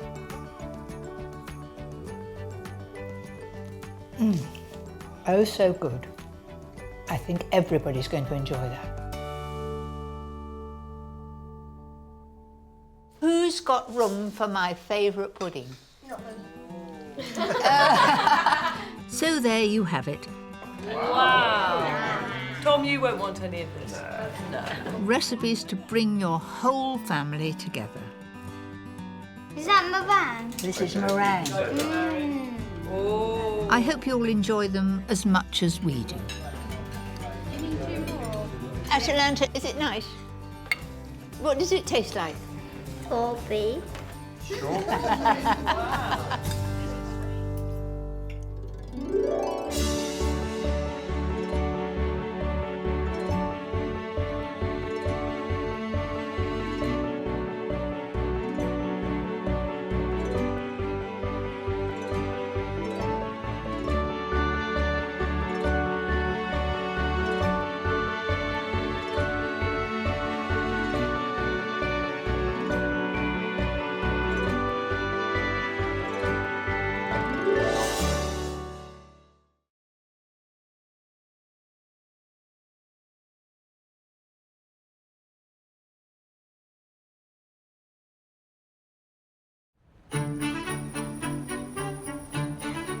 I just love Christmas. It's my favourite time of year.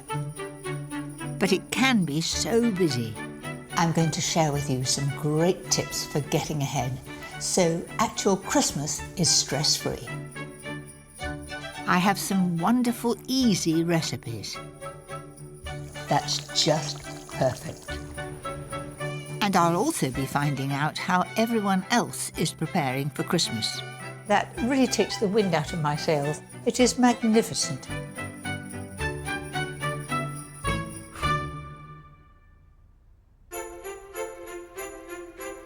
Christmas has always played a huge part in my life.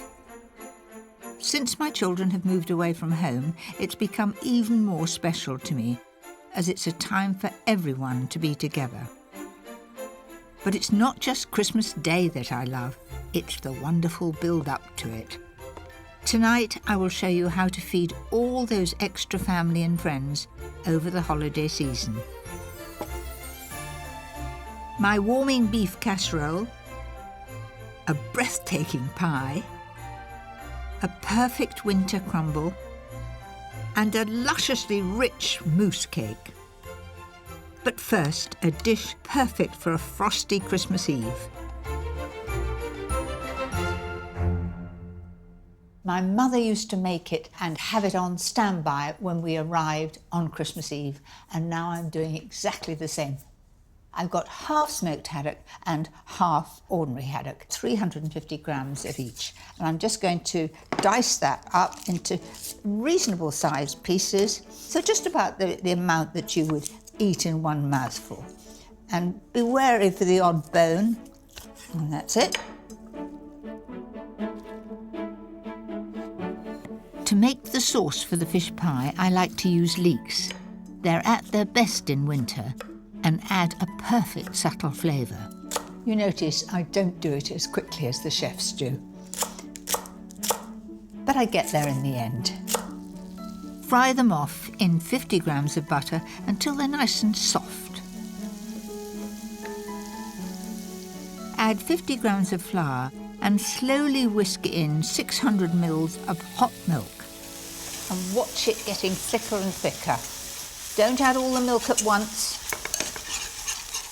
If the sauce is a little bit too thick, you can always add a little more milk. That's it. Now I'm going to add salt and pepper. I like pepper. There we are, a little bit of extra. And then I'm going to put the juice of half a lemon. That just sharpens it up.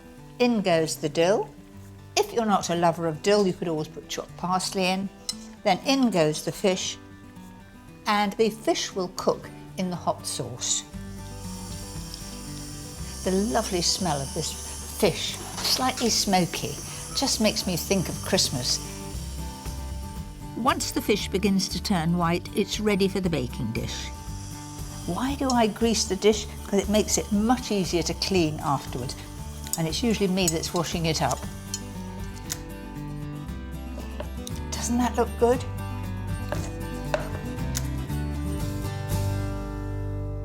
And now to the hard-boiled eggs. Yes, I'm generous with the hard-boiled eggs. I think I put more in than Mum does.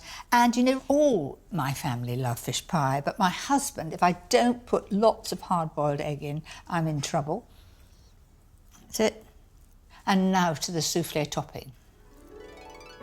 This is not only delicious, it's totally different and wonderfully crisp. Start by cutting 5 slices of stale bread into croutons. Then melt 75 grams of butter with the same amount of mature cheddar cheese. Add 50 grams of cream cheese over a low heat. Lastly, whisk 1 egg white until light and frothy.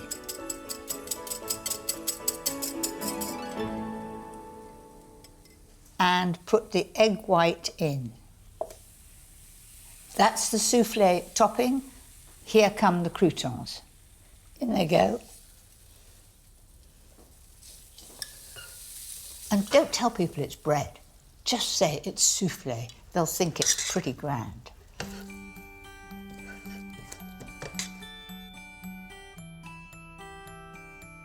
There it is, all ready for the oven. Bake at 180 fan for 25 to 30 minutes until it's crisp and golden. Mum didn't have a glass door. I can have a glance and see everything's all right. How about that then? Who wouldn't be tempted to eat this on arrival on Christmas Eve?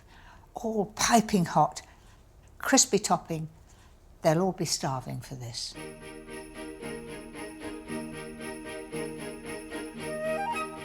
Because there's so much to do at this time of year, it's good to have a few delicious meals prepared in advance. And on a cold winter's day, this next recipe is the perfect thing to come home to. So to start with, I've got 1.5 kilos of lean stewing steak here, and I'm going to fry it. Now there's a lot of meat, so I'll be doing it in batches. No good putting all that in because you'll never get it brown at once. Keep moving it about. And the idea is to get it brown. That gives the extra flavour and it seals the meat in. If you look down the bottom there, there's a bit of crust coming. All that will add to the flavour. That's it. Add 3 roughly chopped onions and 6 cloves of crushed garlic to the same pan. It's taken up the juices from the bottom, which is all adding colour to my casserole. Now I'm going to add the stock. I'm using 300 ml of beef stock, and to thicken the casserole, a mixture of 50 grams of flour and 300 ml of white wine. Then the meat goes back. 3 tablespoons of Worcester sauce. Might have been a good idea to take the top off. So leave that on a very, very low heat or in a low oven and cook it until it's almost tender, about 2 hours. In that time, of course, you can be doing all the other things you have to do at Christmas.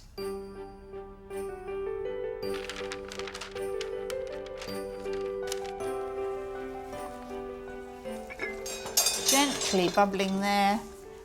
Chestnut mushrooms, 500 grams going in. There's a lot of gravy here. And I can tell you, my husband is a gravy man. He has it with sausages, he'll have it with steak. There has to be gravy. And so there's plenty here. Leave to simmer gently for another half an hour, and for extra kick, the all-important 3 tablespoons each of Dijon mustard and horseradish cream. Everybody seems to like chilies. There is no chili in sight here. This is really flavoursome, but not hot spicy. It really is perfect for a winter's day.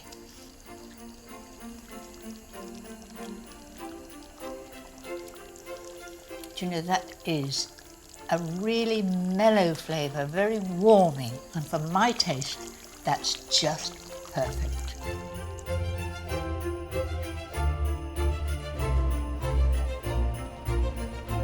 Christmas wouldn't be Christmas if my cupboards weren't bursting with my favourite sweet indulgence, chocolate. And nobody knows more about it than William Curley, 4 times British Chocolatier of the Year. Hello, William. I've heard so much about you and your chocolate creations. It's Christmas time, and I can't imagine Christmas without chocolate. Is it a very busy time for you? Gosh, Christmas, it's the busiest time of the year. Specialities such as our Dundee cake, our mince pies, pork truffles. Which is the thing that you like best? We love making a classic French patisserie, our bûche de Noël. The bûche de Noël, or Yule log, is served traditionally in France as their Christmas pudding and dates back to the 16th century. I've made Yule logs myself, but never anything quite like this. If you just take the mousse and run it up the side, like such. I bet you do this like lightning when you do it. I must say, if I was doing this, I'd like to do several at one go, put them in the freezer, knock them out, and everybody who came to supper in the next year would get it as their pud, whether it was Christmas or not. We're going to all this effort. I'd want to show off. This wonderful creation is a combination of a creamy hazelnut and almond meringue centre. You've done this before, and you know exactly they're going to fit. Chocolate sponge. So that is rum with a sugar syrup. Indeed, yep. These are crystallised chestnuts. Surrounded by a rich chocolate and chestnut mousse, a meringue base, all covered in a dark chocolate glaze. It's just like a river flowing. A final few festive touches. Oh, that looks amazing. Just look at that. And the masterpiece is complete. Do you know, William, I have to stand back and say that really takes the wind out of my sails. Oh. It is magnificent. Oh, thank you very much, mate. It's very kind. Well, but why don't we go upstairs, have a little cup of coffee and a wee thin slice? Do you know, you've twisted my arm. Come on, Let's then. go.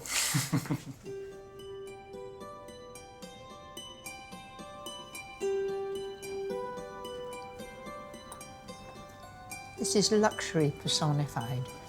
It is so chocolatey, and it's full of surprises as you get through the layers. Different flavours coming through. Oh, so good and oh, so memorable. All that remains, William, is to wish you a very, very happy Christmas. And you'll only have made about 1,000 of these come Christmas Eve. Indeed. Thank you, Mary. Merry Christmas to you.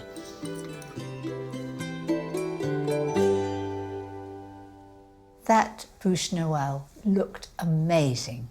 But if you haven't the time or the skill that William has, I've got the perfect recipe for you. A chocolate mousse cake. So the cake, very simple to make, and the strongest chocolate flavour you will get is from cocoa. To 25 grams of cocoa, add 3 tablespoons of boiling water. Aim to get a paste, a bit like soft butter. You would spread it across. There it is. Then add 2 eggs, 100 grams of caster sugar, 100 grams of self-raising flour, and a level teaspoon of baking powder. Don't make it heaped, it must be level, because if you put too much in, it'll rise up and fall down again. And lastly, 100 grams of baking spread.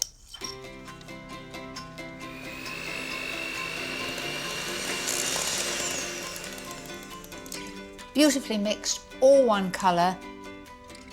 Spoon the mixture into a greased tin lined with non-stick baking parchment. Chocolate goes so well at Christmas time. I think we're just one of those times when we can be indulgent. It only needs 25 minutes in the oven at 160 fan. When it starts to shrink away from the sides of the tin, it's done and should be nice and springy to the touch. That looks perfect. To make it extra special, a little brandy over the top, about 2 tablespoons. Bit difficult to know where you've been when it's a chocolate cake, but I think I'm remembering. There we are, and that for luck. Right, now to the chocolate mousse topping. Slowly melt 300 grams of chocolate. I find using 50% cocoa solids is best. It adds just the right amount of sweetness. While the chocolate cools, whisk 450 ml of whipping cream until frothy.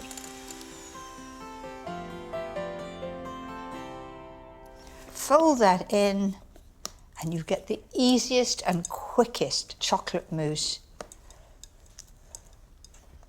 And it's still a lovely frothy mixture. I'm going to put that on top of the sponge now.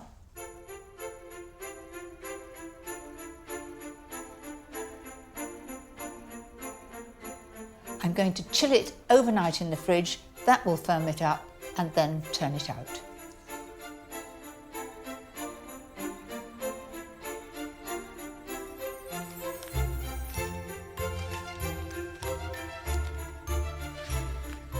A little sieved cocoa over the top makes a professional finish.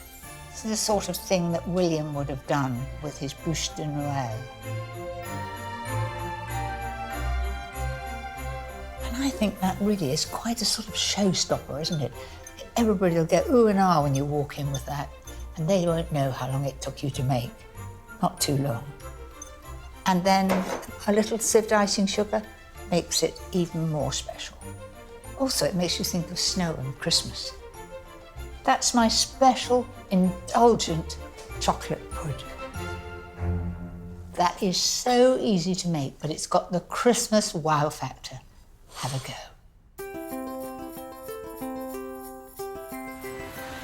There are so many festive delicacies to enjoy, but my Christmas shopping wouldn't be complete without a very British favourite, Stilton. I've come to rural Nottinghamshire to meet Robin Scales, whose family has been in the cheese business for over 160 years.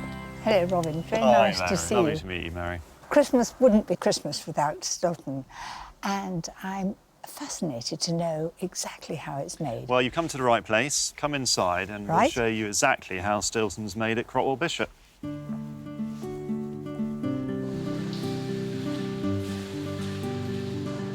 What's special about this place is that everything here is done using methods that have changed very little since the 17th century. So this is right at the beginning of the process. The milk came into the vat about 3 hours ago. We added all the different ingredients to the milk. That include the rennet, which clots the milk and eventually turns it into curds and whey, as we see here. We take a nice big ladle of the curd and whey. We then transfer it into the draining table. So the whey goes away? The whey goes away and it's drained off. And we basically continue to do this until we've transferred all the curd and whey into You do this. it all by hand? All by hand. And it's literally a case of just scooping it out and then into the draining table. Quite deep. You won't touch the bottom. Oh, okay. Okay. So you won't fall in either, don't worry. Gentle down. Really gently, yeah. Spot and then on. down again. Well, it's quite therapeutic, this, isn't it? It is. The trick is to be really gentle with it. I was really gentle. And you've got it completely spot on, so, you know, you have a job here any day, Mary.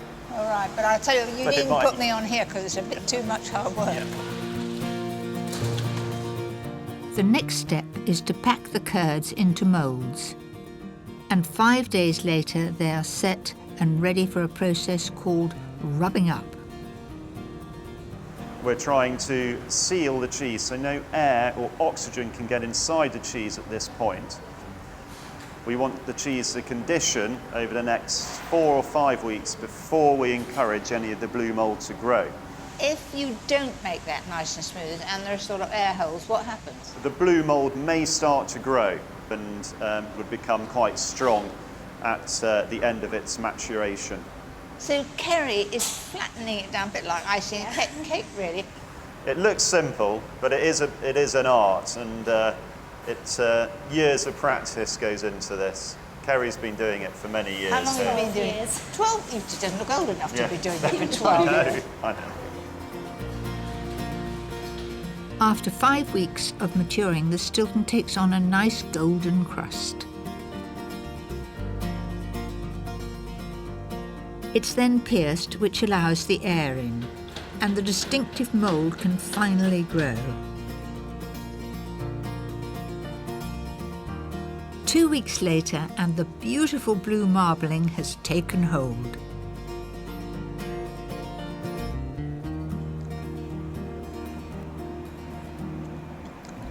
It's very rich and creamy, and you do have luxury things at Christmas, and I think maybe that's why it's so popular.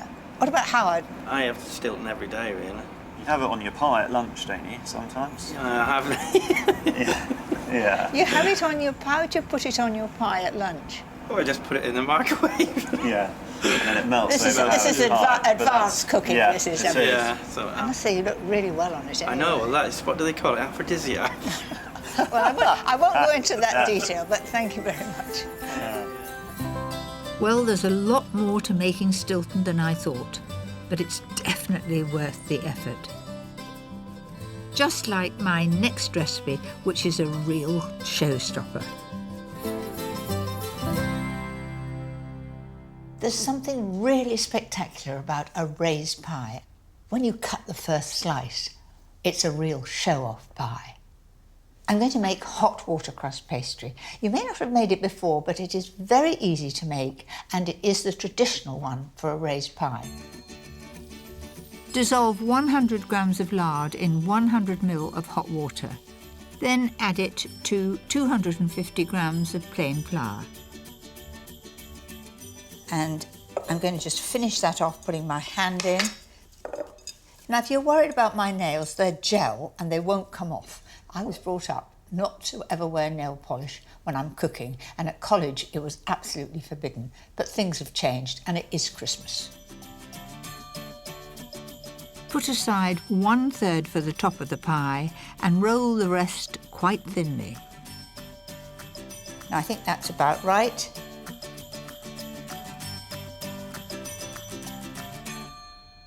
And now for the filling. I've got some gammon here, some chicken, pickled walnuts. I think they give a lovely texture, lovely flavour, hard-boiled eggs and sausage meat. Cut the gammon and chicken into strips. Then add lemon zest and fresh thyme to the sausage meat. And don't use dried thyme. Dried thyme is a totally different thing, and I don't think it adds to recipes at all. Mix 1/3 of the sausage meat with the gammon strips to make the bottom layer of the pie. And then you can imagine, as you cut through, you get beautiful results. Press it down firmly to remove any air before poking in a few of the pickled walnuts. If you don't like pickled walnuts, you could put pistachio nuts in it. You could use stoned olives. Lay the trimmed hard-boiled eggs along the centre and surround them with the sausage meat. And then press it down, very gently but firmly, no arguments. So I've got here the chicken, and it's the same principle. I want long pieces of chicken so that when I cut through the pie when it's cooked, it looks good. It takes time, but it's very rewarding. And the last third of the pastry will become the pie lid. That looks about the right size to me. Let me just check. Very stupid if it didn't reach, wouldn't it? Stick the lid on with a little beaten egg and then crimp the edges. You can do any decoration that you like. And I'm going to do 3 leaves over the top. Make a small air hole in the top and bake at 180 fan for half an hour and then 160 for the final hour. When it's ready, let it cool and then leave in the fridge overnight. And this is it. I think it looks pretty good.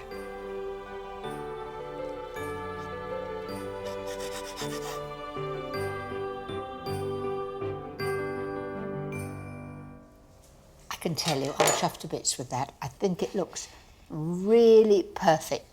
What could be more impressive, more Christmassy? It really shows that you pushed the boat out for all your family and friends. The wonderful thing about food at Christmas time is that it can be so indulgent, and I have the perfect winter pudding that will spoil everyone.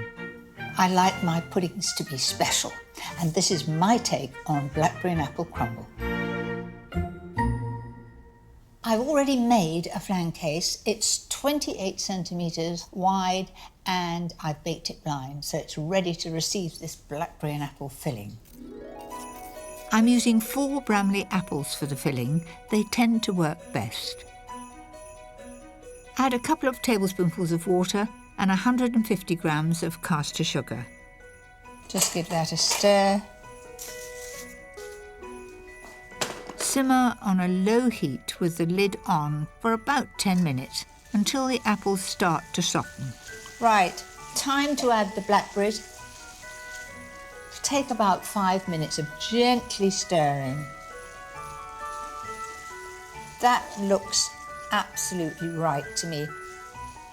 A good tip is to drain the juice from the fruit filling, otherwise your pastry will get too soggy. There we are, it's pouring down, and that will be lovely, just reduced a bit and served with it.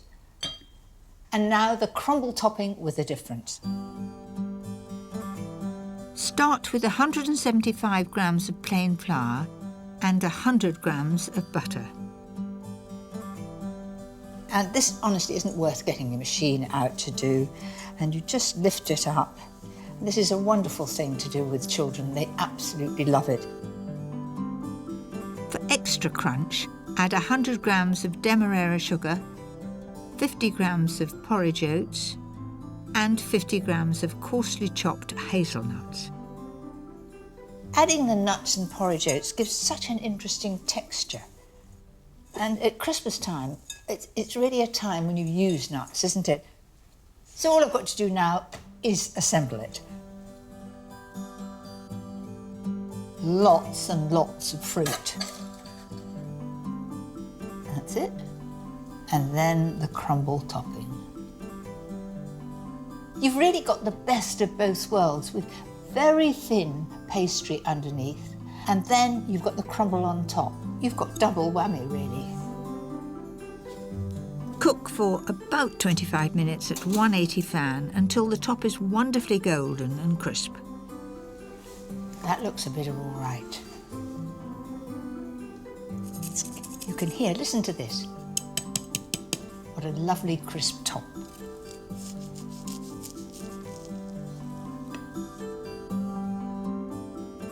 Serve with a dollop of cream and the reduced fruit juices.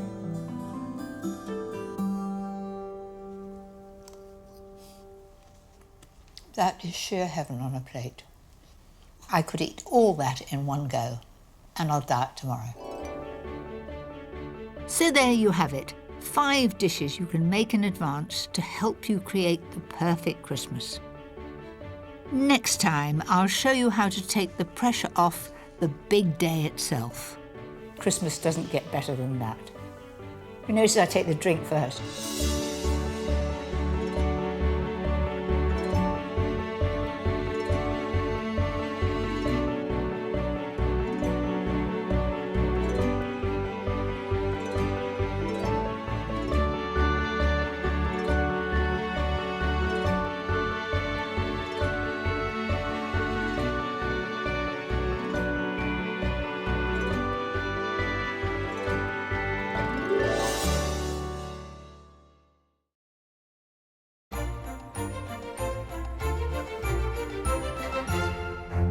My mother used to make it and have it on standby when we arrived on Christmas Eve, and now I'm doing exactly the same.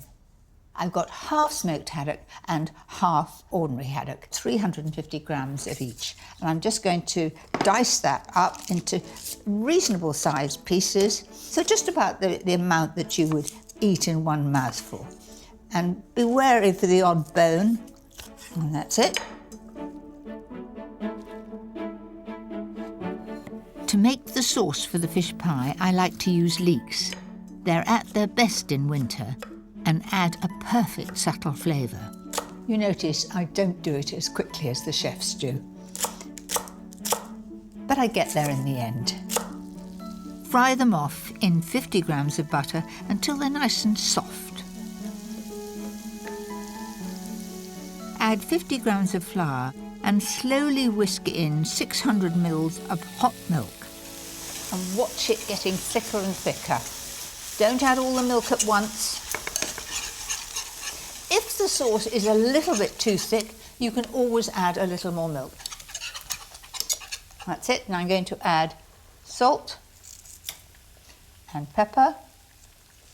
I like pepper. There we are, a little bit of extra. And then I'm going to put the juice of half a lemon. That just sharpens it up. In goes the dill. If you're not a lover of dill, you could always put chopped parsley in. Then in goes the fish. And the fish will cook in the hot sauce. The lovely smell of this fish, slightly smoky, just makes me think of Christmas. Once the fish begins to turn white, it's ready for the baking dish. Why do I grease the dish? Because it makes it much easier to clean afterwards. And it's usually me that's washing it up. Doesn't that look good?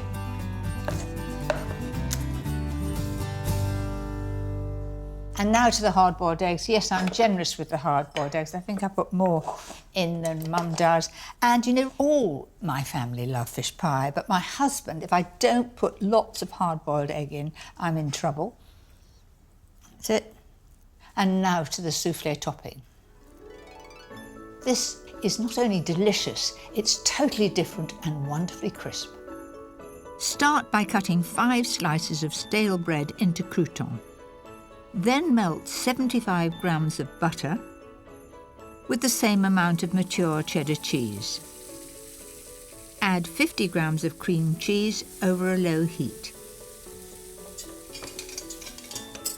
Lastly, whisk 1 egg white until light and frothy.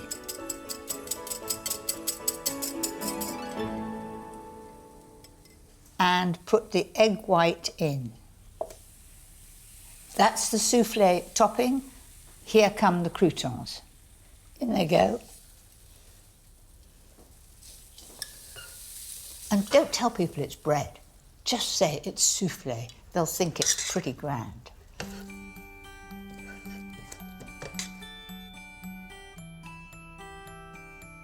There it is, all ready for the oven. Bake at 180 fan for 25 to 30 minutes until it's crisp and golden. Mum didn't have a glass door. I can have a glance and see everything's all right.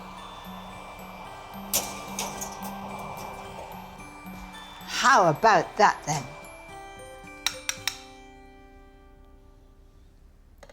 Who wouldn't be tempted to eat this on arrival on Christmas Eve?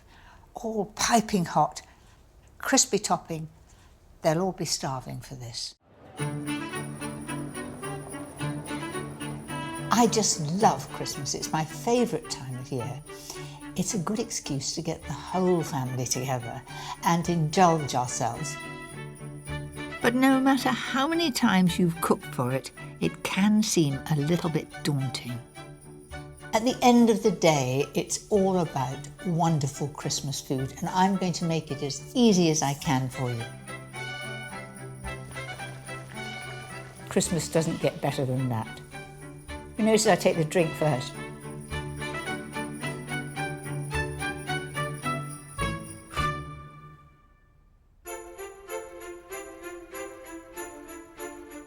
With Christmas almost here, it's time to start planning for the big day itself. Tonight, I'll be making my essential classics so you can have a stress-free Christmas day. An easy roast turkey crown with fail-safe trimmings. A trick for making sprouts that everyone will want to eat. And my special version of a traditional mince pie. But to start with, here's the perfect way to begin your Christmas Day festivities. There's nothing more Christmassy than the smell of mulled wine. It really does warm you up and give you cheer. Right, how to do it. Take 3 lemons, take the skin off using a potato peeler. Don't press too hard because if you do, you'll get the white pith. Squeeze the lemons and peel and juice 1 orange. Then put all the citrus juice and peel in a large pan. It's just the zest that gives a really good flavour. Then a couple of sticks of cinnamon. Nobody likes to come across a clove, so if I pop it in here, it's a good tip, about 8 or 10. In this way, you get the flavour of the cloves and they're not floating about everywhere. Now for the red wine, which doesn't need to be expensive. I'm using a couple of bottles of delicious Rioja. The whole look of the pan is Christmassy, the red and this lovely spicy smell coming up. And as soon as I warm it, it'll be even better. Pour in 2 pints of water and simmer for 1 to 2 hours. And that's it. Mind you, I shall put a little bit of brandy. It gives it a bit of a perk. While the wine simmers, I can make my special canapé. The perfect thing to welcome the family.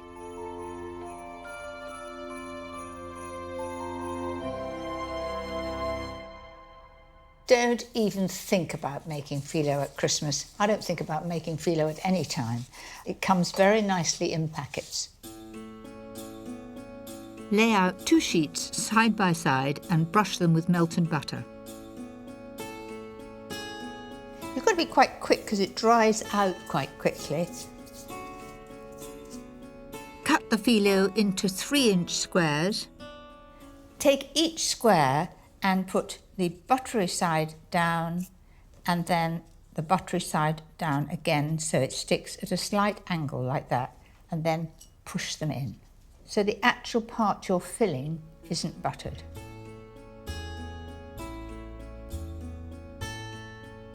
Bake the phyllo cases at 180 fan for 5 to 10 minutes until crisp. Just keep an eye on them. Want to be a beautiful straw colour. Now, on with the beef. I like to use beef tail fillet, which is delicious but not too pricey. Mix the beef with half a tablespoon of honey. It's a great way to make it caramelise more quickly in the hot pan. And immediately spread them out. And I'm going to turn those over. As soon as one side is brown, let me have a peek. That's it, it is already. And it looks so appetising when it's this wonderful caramelised colour. Now that is quite enough cooking. I want it pink in the middle, so I'm going to take them straight out now. That's it. While the phyllo cases cool, finish the mulled wine by adding 150 grams of caster sugar. The smell is absolutely wonderful. Oh, wait a minute. I was going to add a little bit of brandy. It just makes all the difference.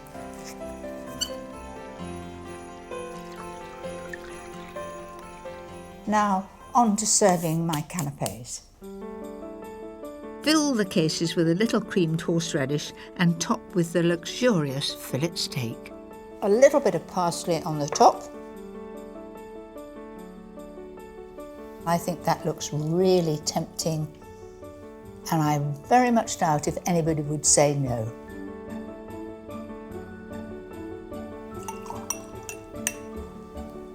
No, I think a little drop more. A glass in my left hand, this beef canapé in my right. Christmas doesn't get better than that. It's a lovely, warm feeling. The brandy did give it a bit of a kick, and that just looks beautiful. Anyway, happy Christmas. Christmas Day is all about indulging yourself, and the one thing I always look forward to is a glass of bubbly. But we no longer have to bring it in from France. Here in the Sussex South Downs, the Whiston Estate has been winning international awards for their English sparkling wine. Good morning. Morning, welcome. So it's Pip, isn't it? It is, yes. And Rick. I've come here to learn all about champagne, or should I call it sparkling wine? You should technically call it sparkling wine because it's not made in the Champagne area. Do we have the right weather and climate? Weather not today, but we're getting the right climate. We have the right soil. This year has been an extraordinary weather-wise, hasn't it? A wet winter and a hot, hot summer. Is that good? Brilliant. And we've got a brilliant crop this year. Remarkably, the South Downs are only 88 miles from the Champagne region and have a similar chalky soil. It absorbs the sun during the day and gives off a heat at night, perfect for growing Champagne-style grapes. As well as picking all the grapes by hand, head winemaker Dermot Sugrue also uses a traditional wine press, one of only 4 outside France. It's an old-style traditional technology that was designed to get the very, very best juice out of sparkling wine grapes. Well, I'm sure it's time that we got this into there. Fantastic. Let's go. Will you give us a hand? No. There are 2 tons of Chardonnay grapes in these crates. They will end up making around 1,500 bottles of wine. Okay, Mary, we're ready to go. Let's do the first press of 2014. On your marks, get set, go. Fantastic.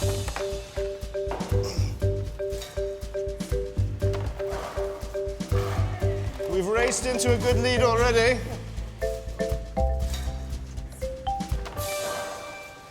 Oh, what a wonderful sight. I've never seen so many grapes all together. What are they doing, sort of levelling it here with a fork? It's like a great big cake, Mary, and we want to get it nice and level, so when we bring down the press, it's nice and balanced, and the juice comes out very evenly. All right, guys? 1, 2, 3, up!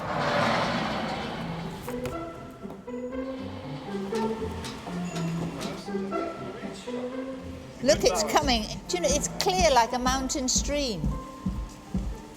The juice is now going to start going through a very, very basic little grill here, just to keep out any seeds. And then it's falling by gravity into the stainless steel tanks below. Once we add the yeast, it'll start the fermentation. We turn juice into wine. After 7 months, the wine is moved from barrel to bottle to ferment and age. But it takes a full 3 years for that special sparkle to develop.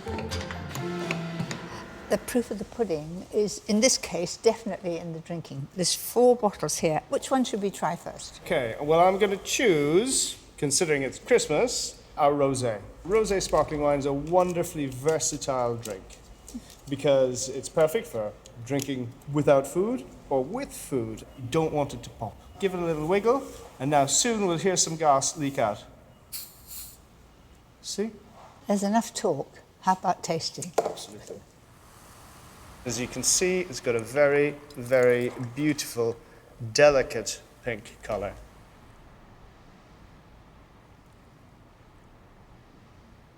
It is so fresh. It's very light. You know, it looks special. When all the family are there and everyone's glowing, perfect for Christmas. Happy Christmas. Happy Christmas, everyone. For me, the secret to a stress-free Christmas day is to prepare what you can in advance and give yourself an early start on the main event. If you do, I promise you the results will be spectacular. For many, the pressure is on when it comes to Christmas dinner, but I always think of it as a special Sunday lunch. Dead easy.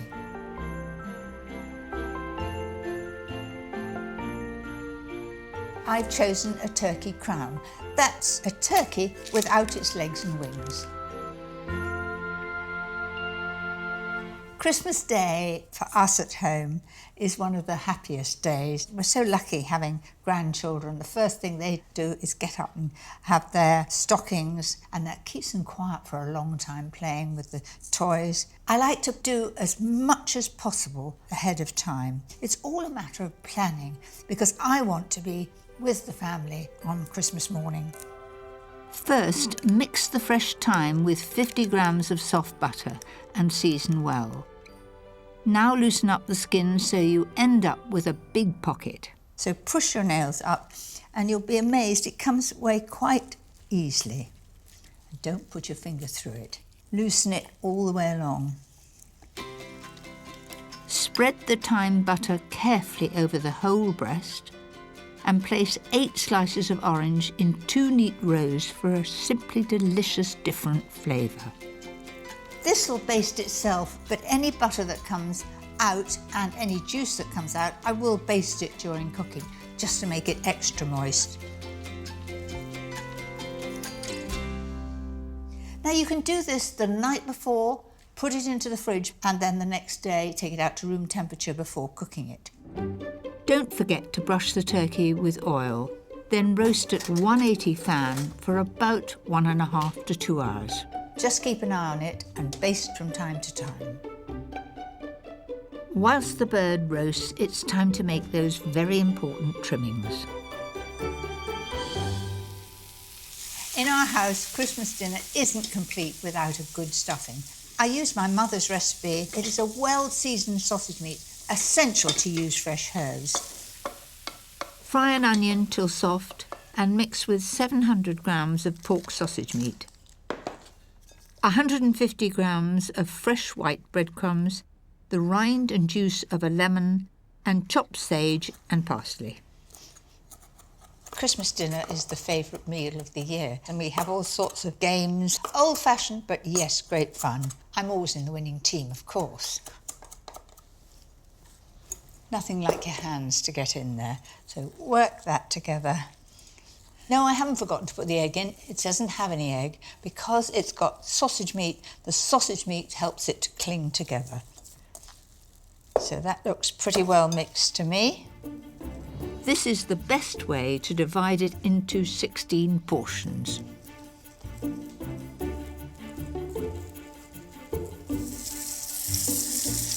They brown very easily, rather quicker than sausages do.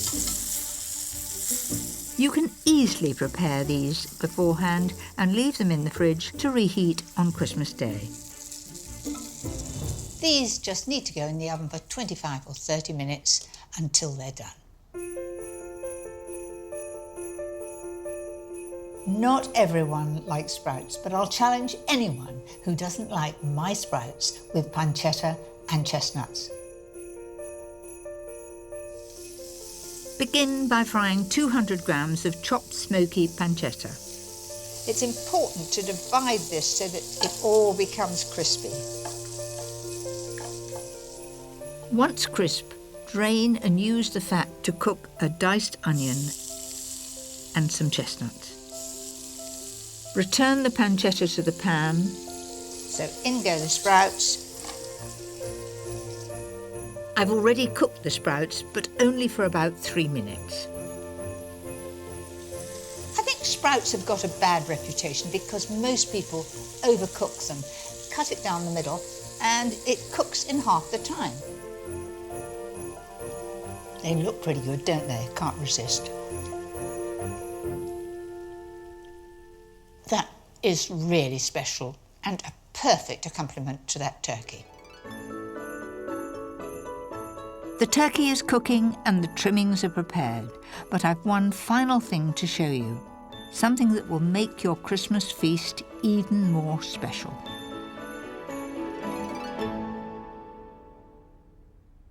I don't think that the Christmas dinner is complete without cranberry sauce, and mine is fresh cranberry sauce, no cooking. Roughly chop an orange and put in a blender with 225 grams of raw cranberries. They're not about all year round, but they're very plentiful in December. To sweeten, add 150 grams of sugar and a teaspoonful of mixed spice. In that goes. Next, fresh nutmeg. A nutmeg like that will keep for 5 years. If it's ground, it will only keep for a year. So a good grating of that going in. I can remember coming back from Malaysia, having picked these, bringing it back and thinking the children would be interested. They weren't in the slightest bit interested. And they said, "What else have you brought, Mum?"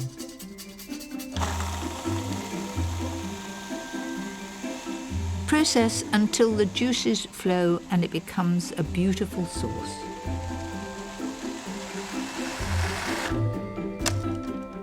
That looks perfect.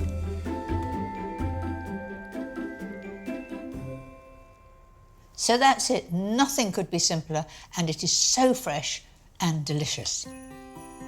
This cranberry sauce will keep for a week in the fridge, and it's just the thing for Boxing Day sandwiches.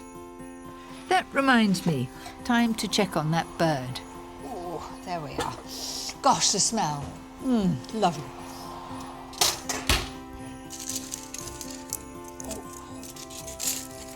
Oh, that went in like butter. And the juices that flow should be clear. Oh, yes, they are. Absolutely. So let's lift that onto the plate. That's it.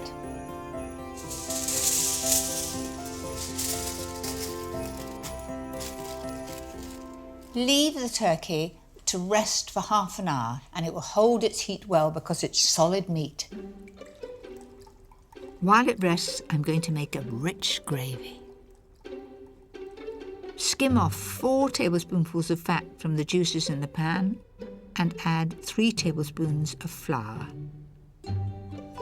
When bubbling, add 450 ml of hot chicken or turkey stock. But you see, if you use a whisk and you have hot stock, it becomes smooth very quickly. Then a little port, about 6 tablespoons. How about that? Add a few drops of Worcester sauce, 2 tablespoons of soya sauce for colour and for flavour. The rich pan juices, taste and season well. It's got a lovely gloss to it, which I like. You can see the consistency. It's nothing like a good gravy.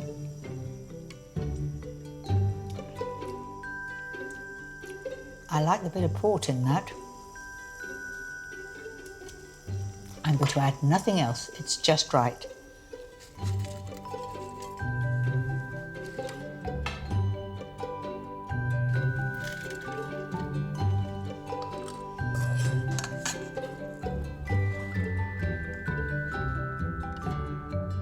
So there you have it, a different twist on the turkey. Everything easy to make and not too much stress.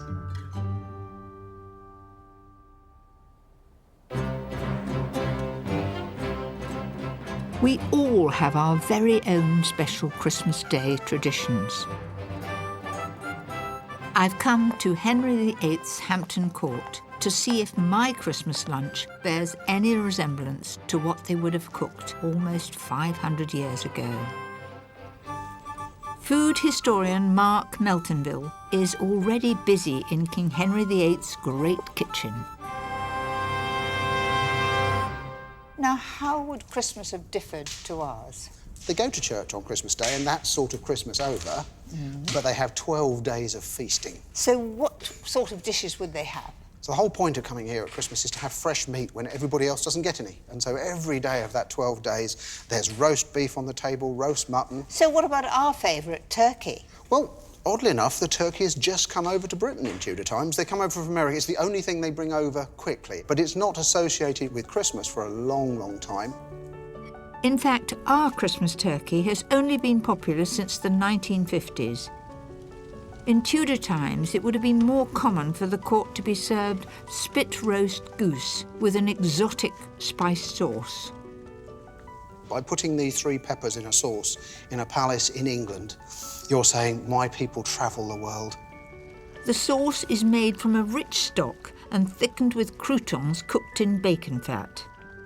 The blend of 3 peppers from as far away as India and Java and a drop of vinegar provide the flavour.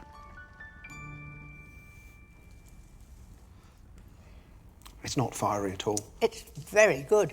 And it's not as simple. Do you know, that would go with our turkey, let alone the goose. It's not too vinegary.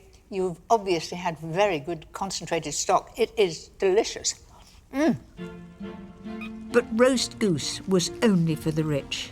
It used up expensive fuel and required a spit boy to turn it for hours. Ordinary folk would have had boiled meat. Well, that's a nice crispy sound to the skin. But it is cooking me quite considerably. That looks lovely. Right. I'm now roasted for Christmas too.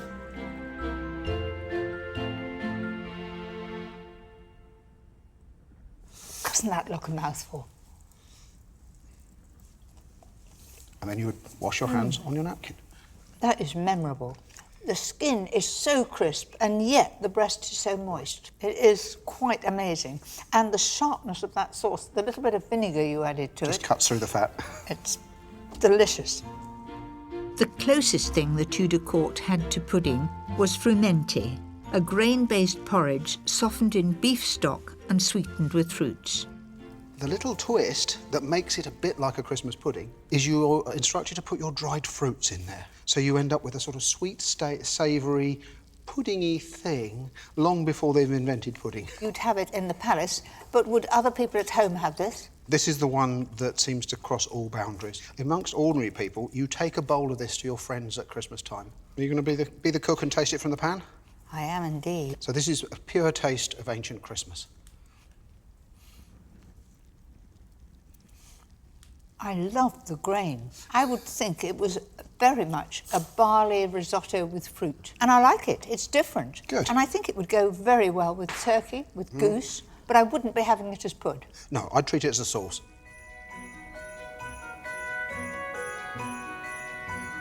The Tudors' frumenty was the beginning of our traditional plum pudding. And for me, Christmas isn't complete without one final special treat. Mince pies are traditional at Christmas, but if you want to stand out from a crowd, try this recipe. For the pastry, you'll need 175 grams of plain flour and 75 grams of cold butter. Simply whiz together in the processor or rub in by hand. Looks a bit like snow. Add 25 grams of icing sugar and my special addition, the grated zest of an orange. That's it. No need to think about water, whether it's the right consistency. I found an egg is just about right. So there we are.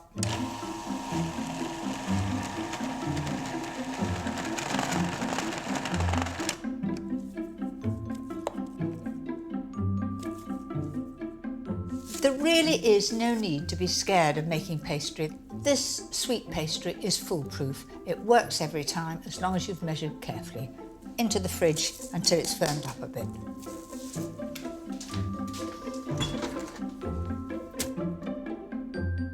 After 10 minutes, the sweet orange pastry is firm and ready to roll. I like nice, thinly rolled pastry.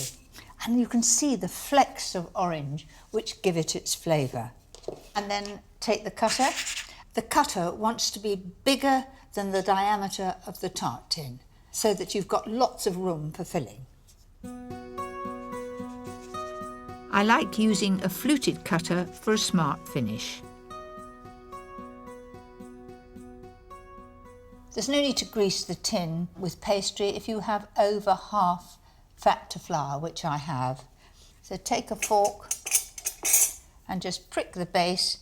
Otherwise, if you don't prick them, they'll rise up in a bump.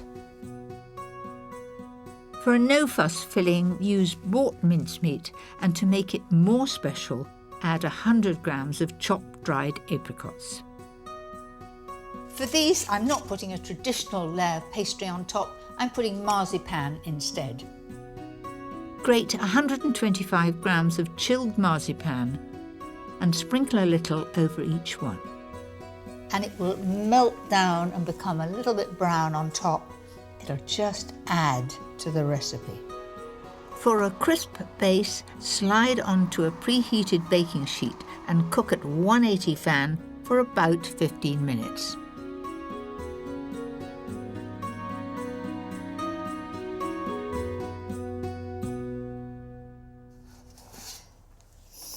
Oh, that's a bit of all right. They just look different and most tempting.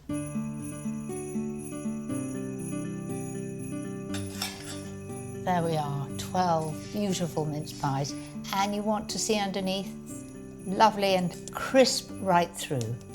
And then it's Christmas, a dusting of icing sugar. There are times when I burn the corner of a cake. Yes, believe it or not, a little dusting will cover up things. Just needs a bunch of holly and it's Christmas.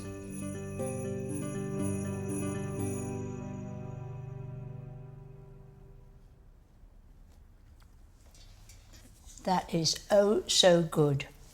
A thin layer of pastry underneath, masses of mincemeat, sprinkling of grated marzipan, and a dusting of icing sugar. Sheer perfection. And there you have it. There we are. You've got the carving knife. A wonderful Christmas feast without the stress.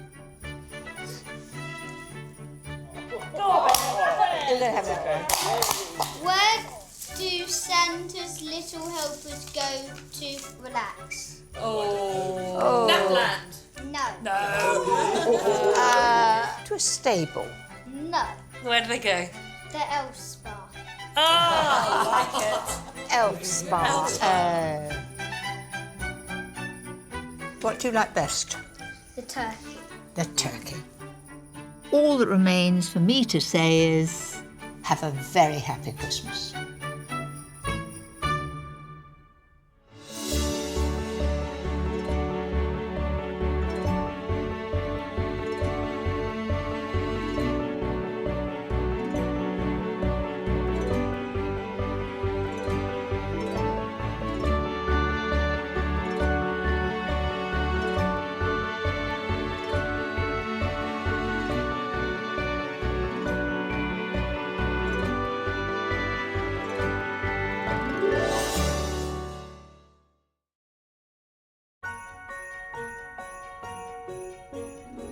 Mince pies are traditional at Christmas, but if you want to stand out from a crowd, try this recipe. for the pastry, you'll need 175 grams of plain flour and 75 grams of cold butter. Simply whisk together in the processor or rub in by hand. Looks a bit like snow. Add 25 grams of icing sugar and my special addition, the grated zest of an orange. No need to think about water, whether it's the right consistency. I find an egg is just about right. So there we are.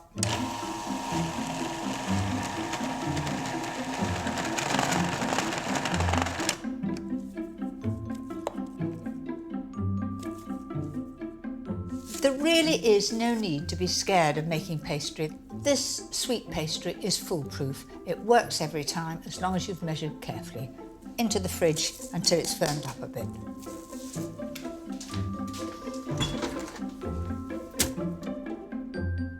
After 10 minutes, the sweet orange pastry is firm and ready to roll. I like nice, thinly rolled pastry. And you can see the flecks of orange which give it its flavour. And then take the cutter. The cutter wants to be bigger than the diameter of the tart tin, so that you've got lots of room for filling. I like using a fluted cutter for a smart finish. There's no need to grease the tin with pastry if you have over half fat to flour, which I have. So take a fork and just prick the base. Otherwise, if you don't prick them, they'll rise up in a bump. For a no-fuss filling, use bought mincemeat, and to make it more special, add 100 grams of chopped dried apricots. For these, I'm not putting a traditional layer of pastry on top, I'm putting marzipan instead. Grate 125 grams of chilled marzipan and sprinkle a little over each one. And it will melt down and become a little bit brown on top. It'll just add to the recipe. For a crisp base, slide onto a preheated baking sheet and cook at 180 fan for about 15 minutes.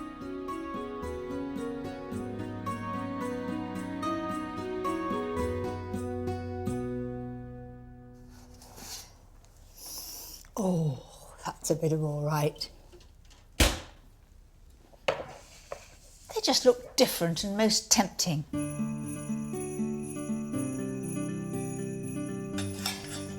There we are, 12 beautiful mince pies. And you want to see underneath, lovely and crisp right through. And then it's Christmas, a dusting of icing sugar. There are times when I burn the corner of a cake. Yes, believe it or not, a little dusting will cover up things. Just needs a bunch of holly and it's Christmas.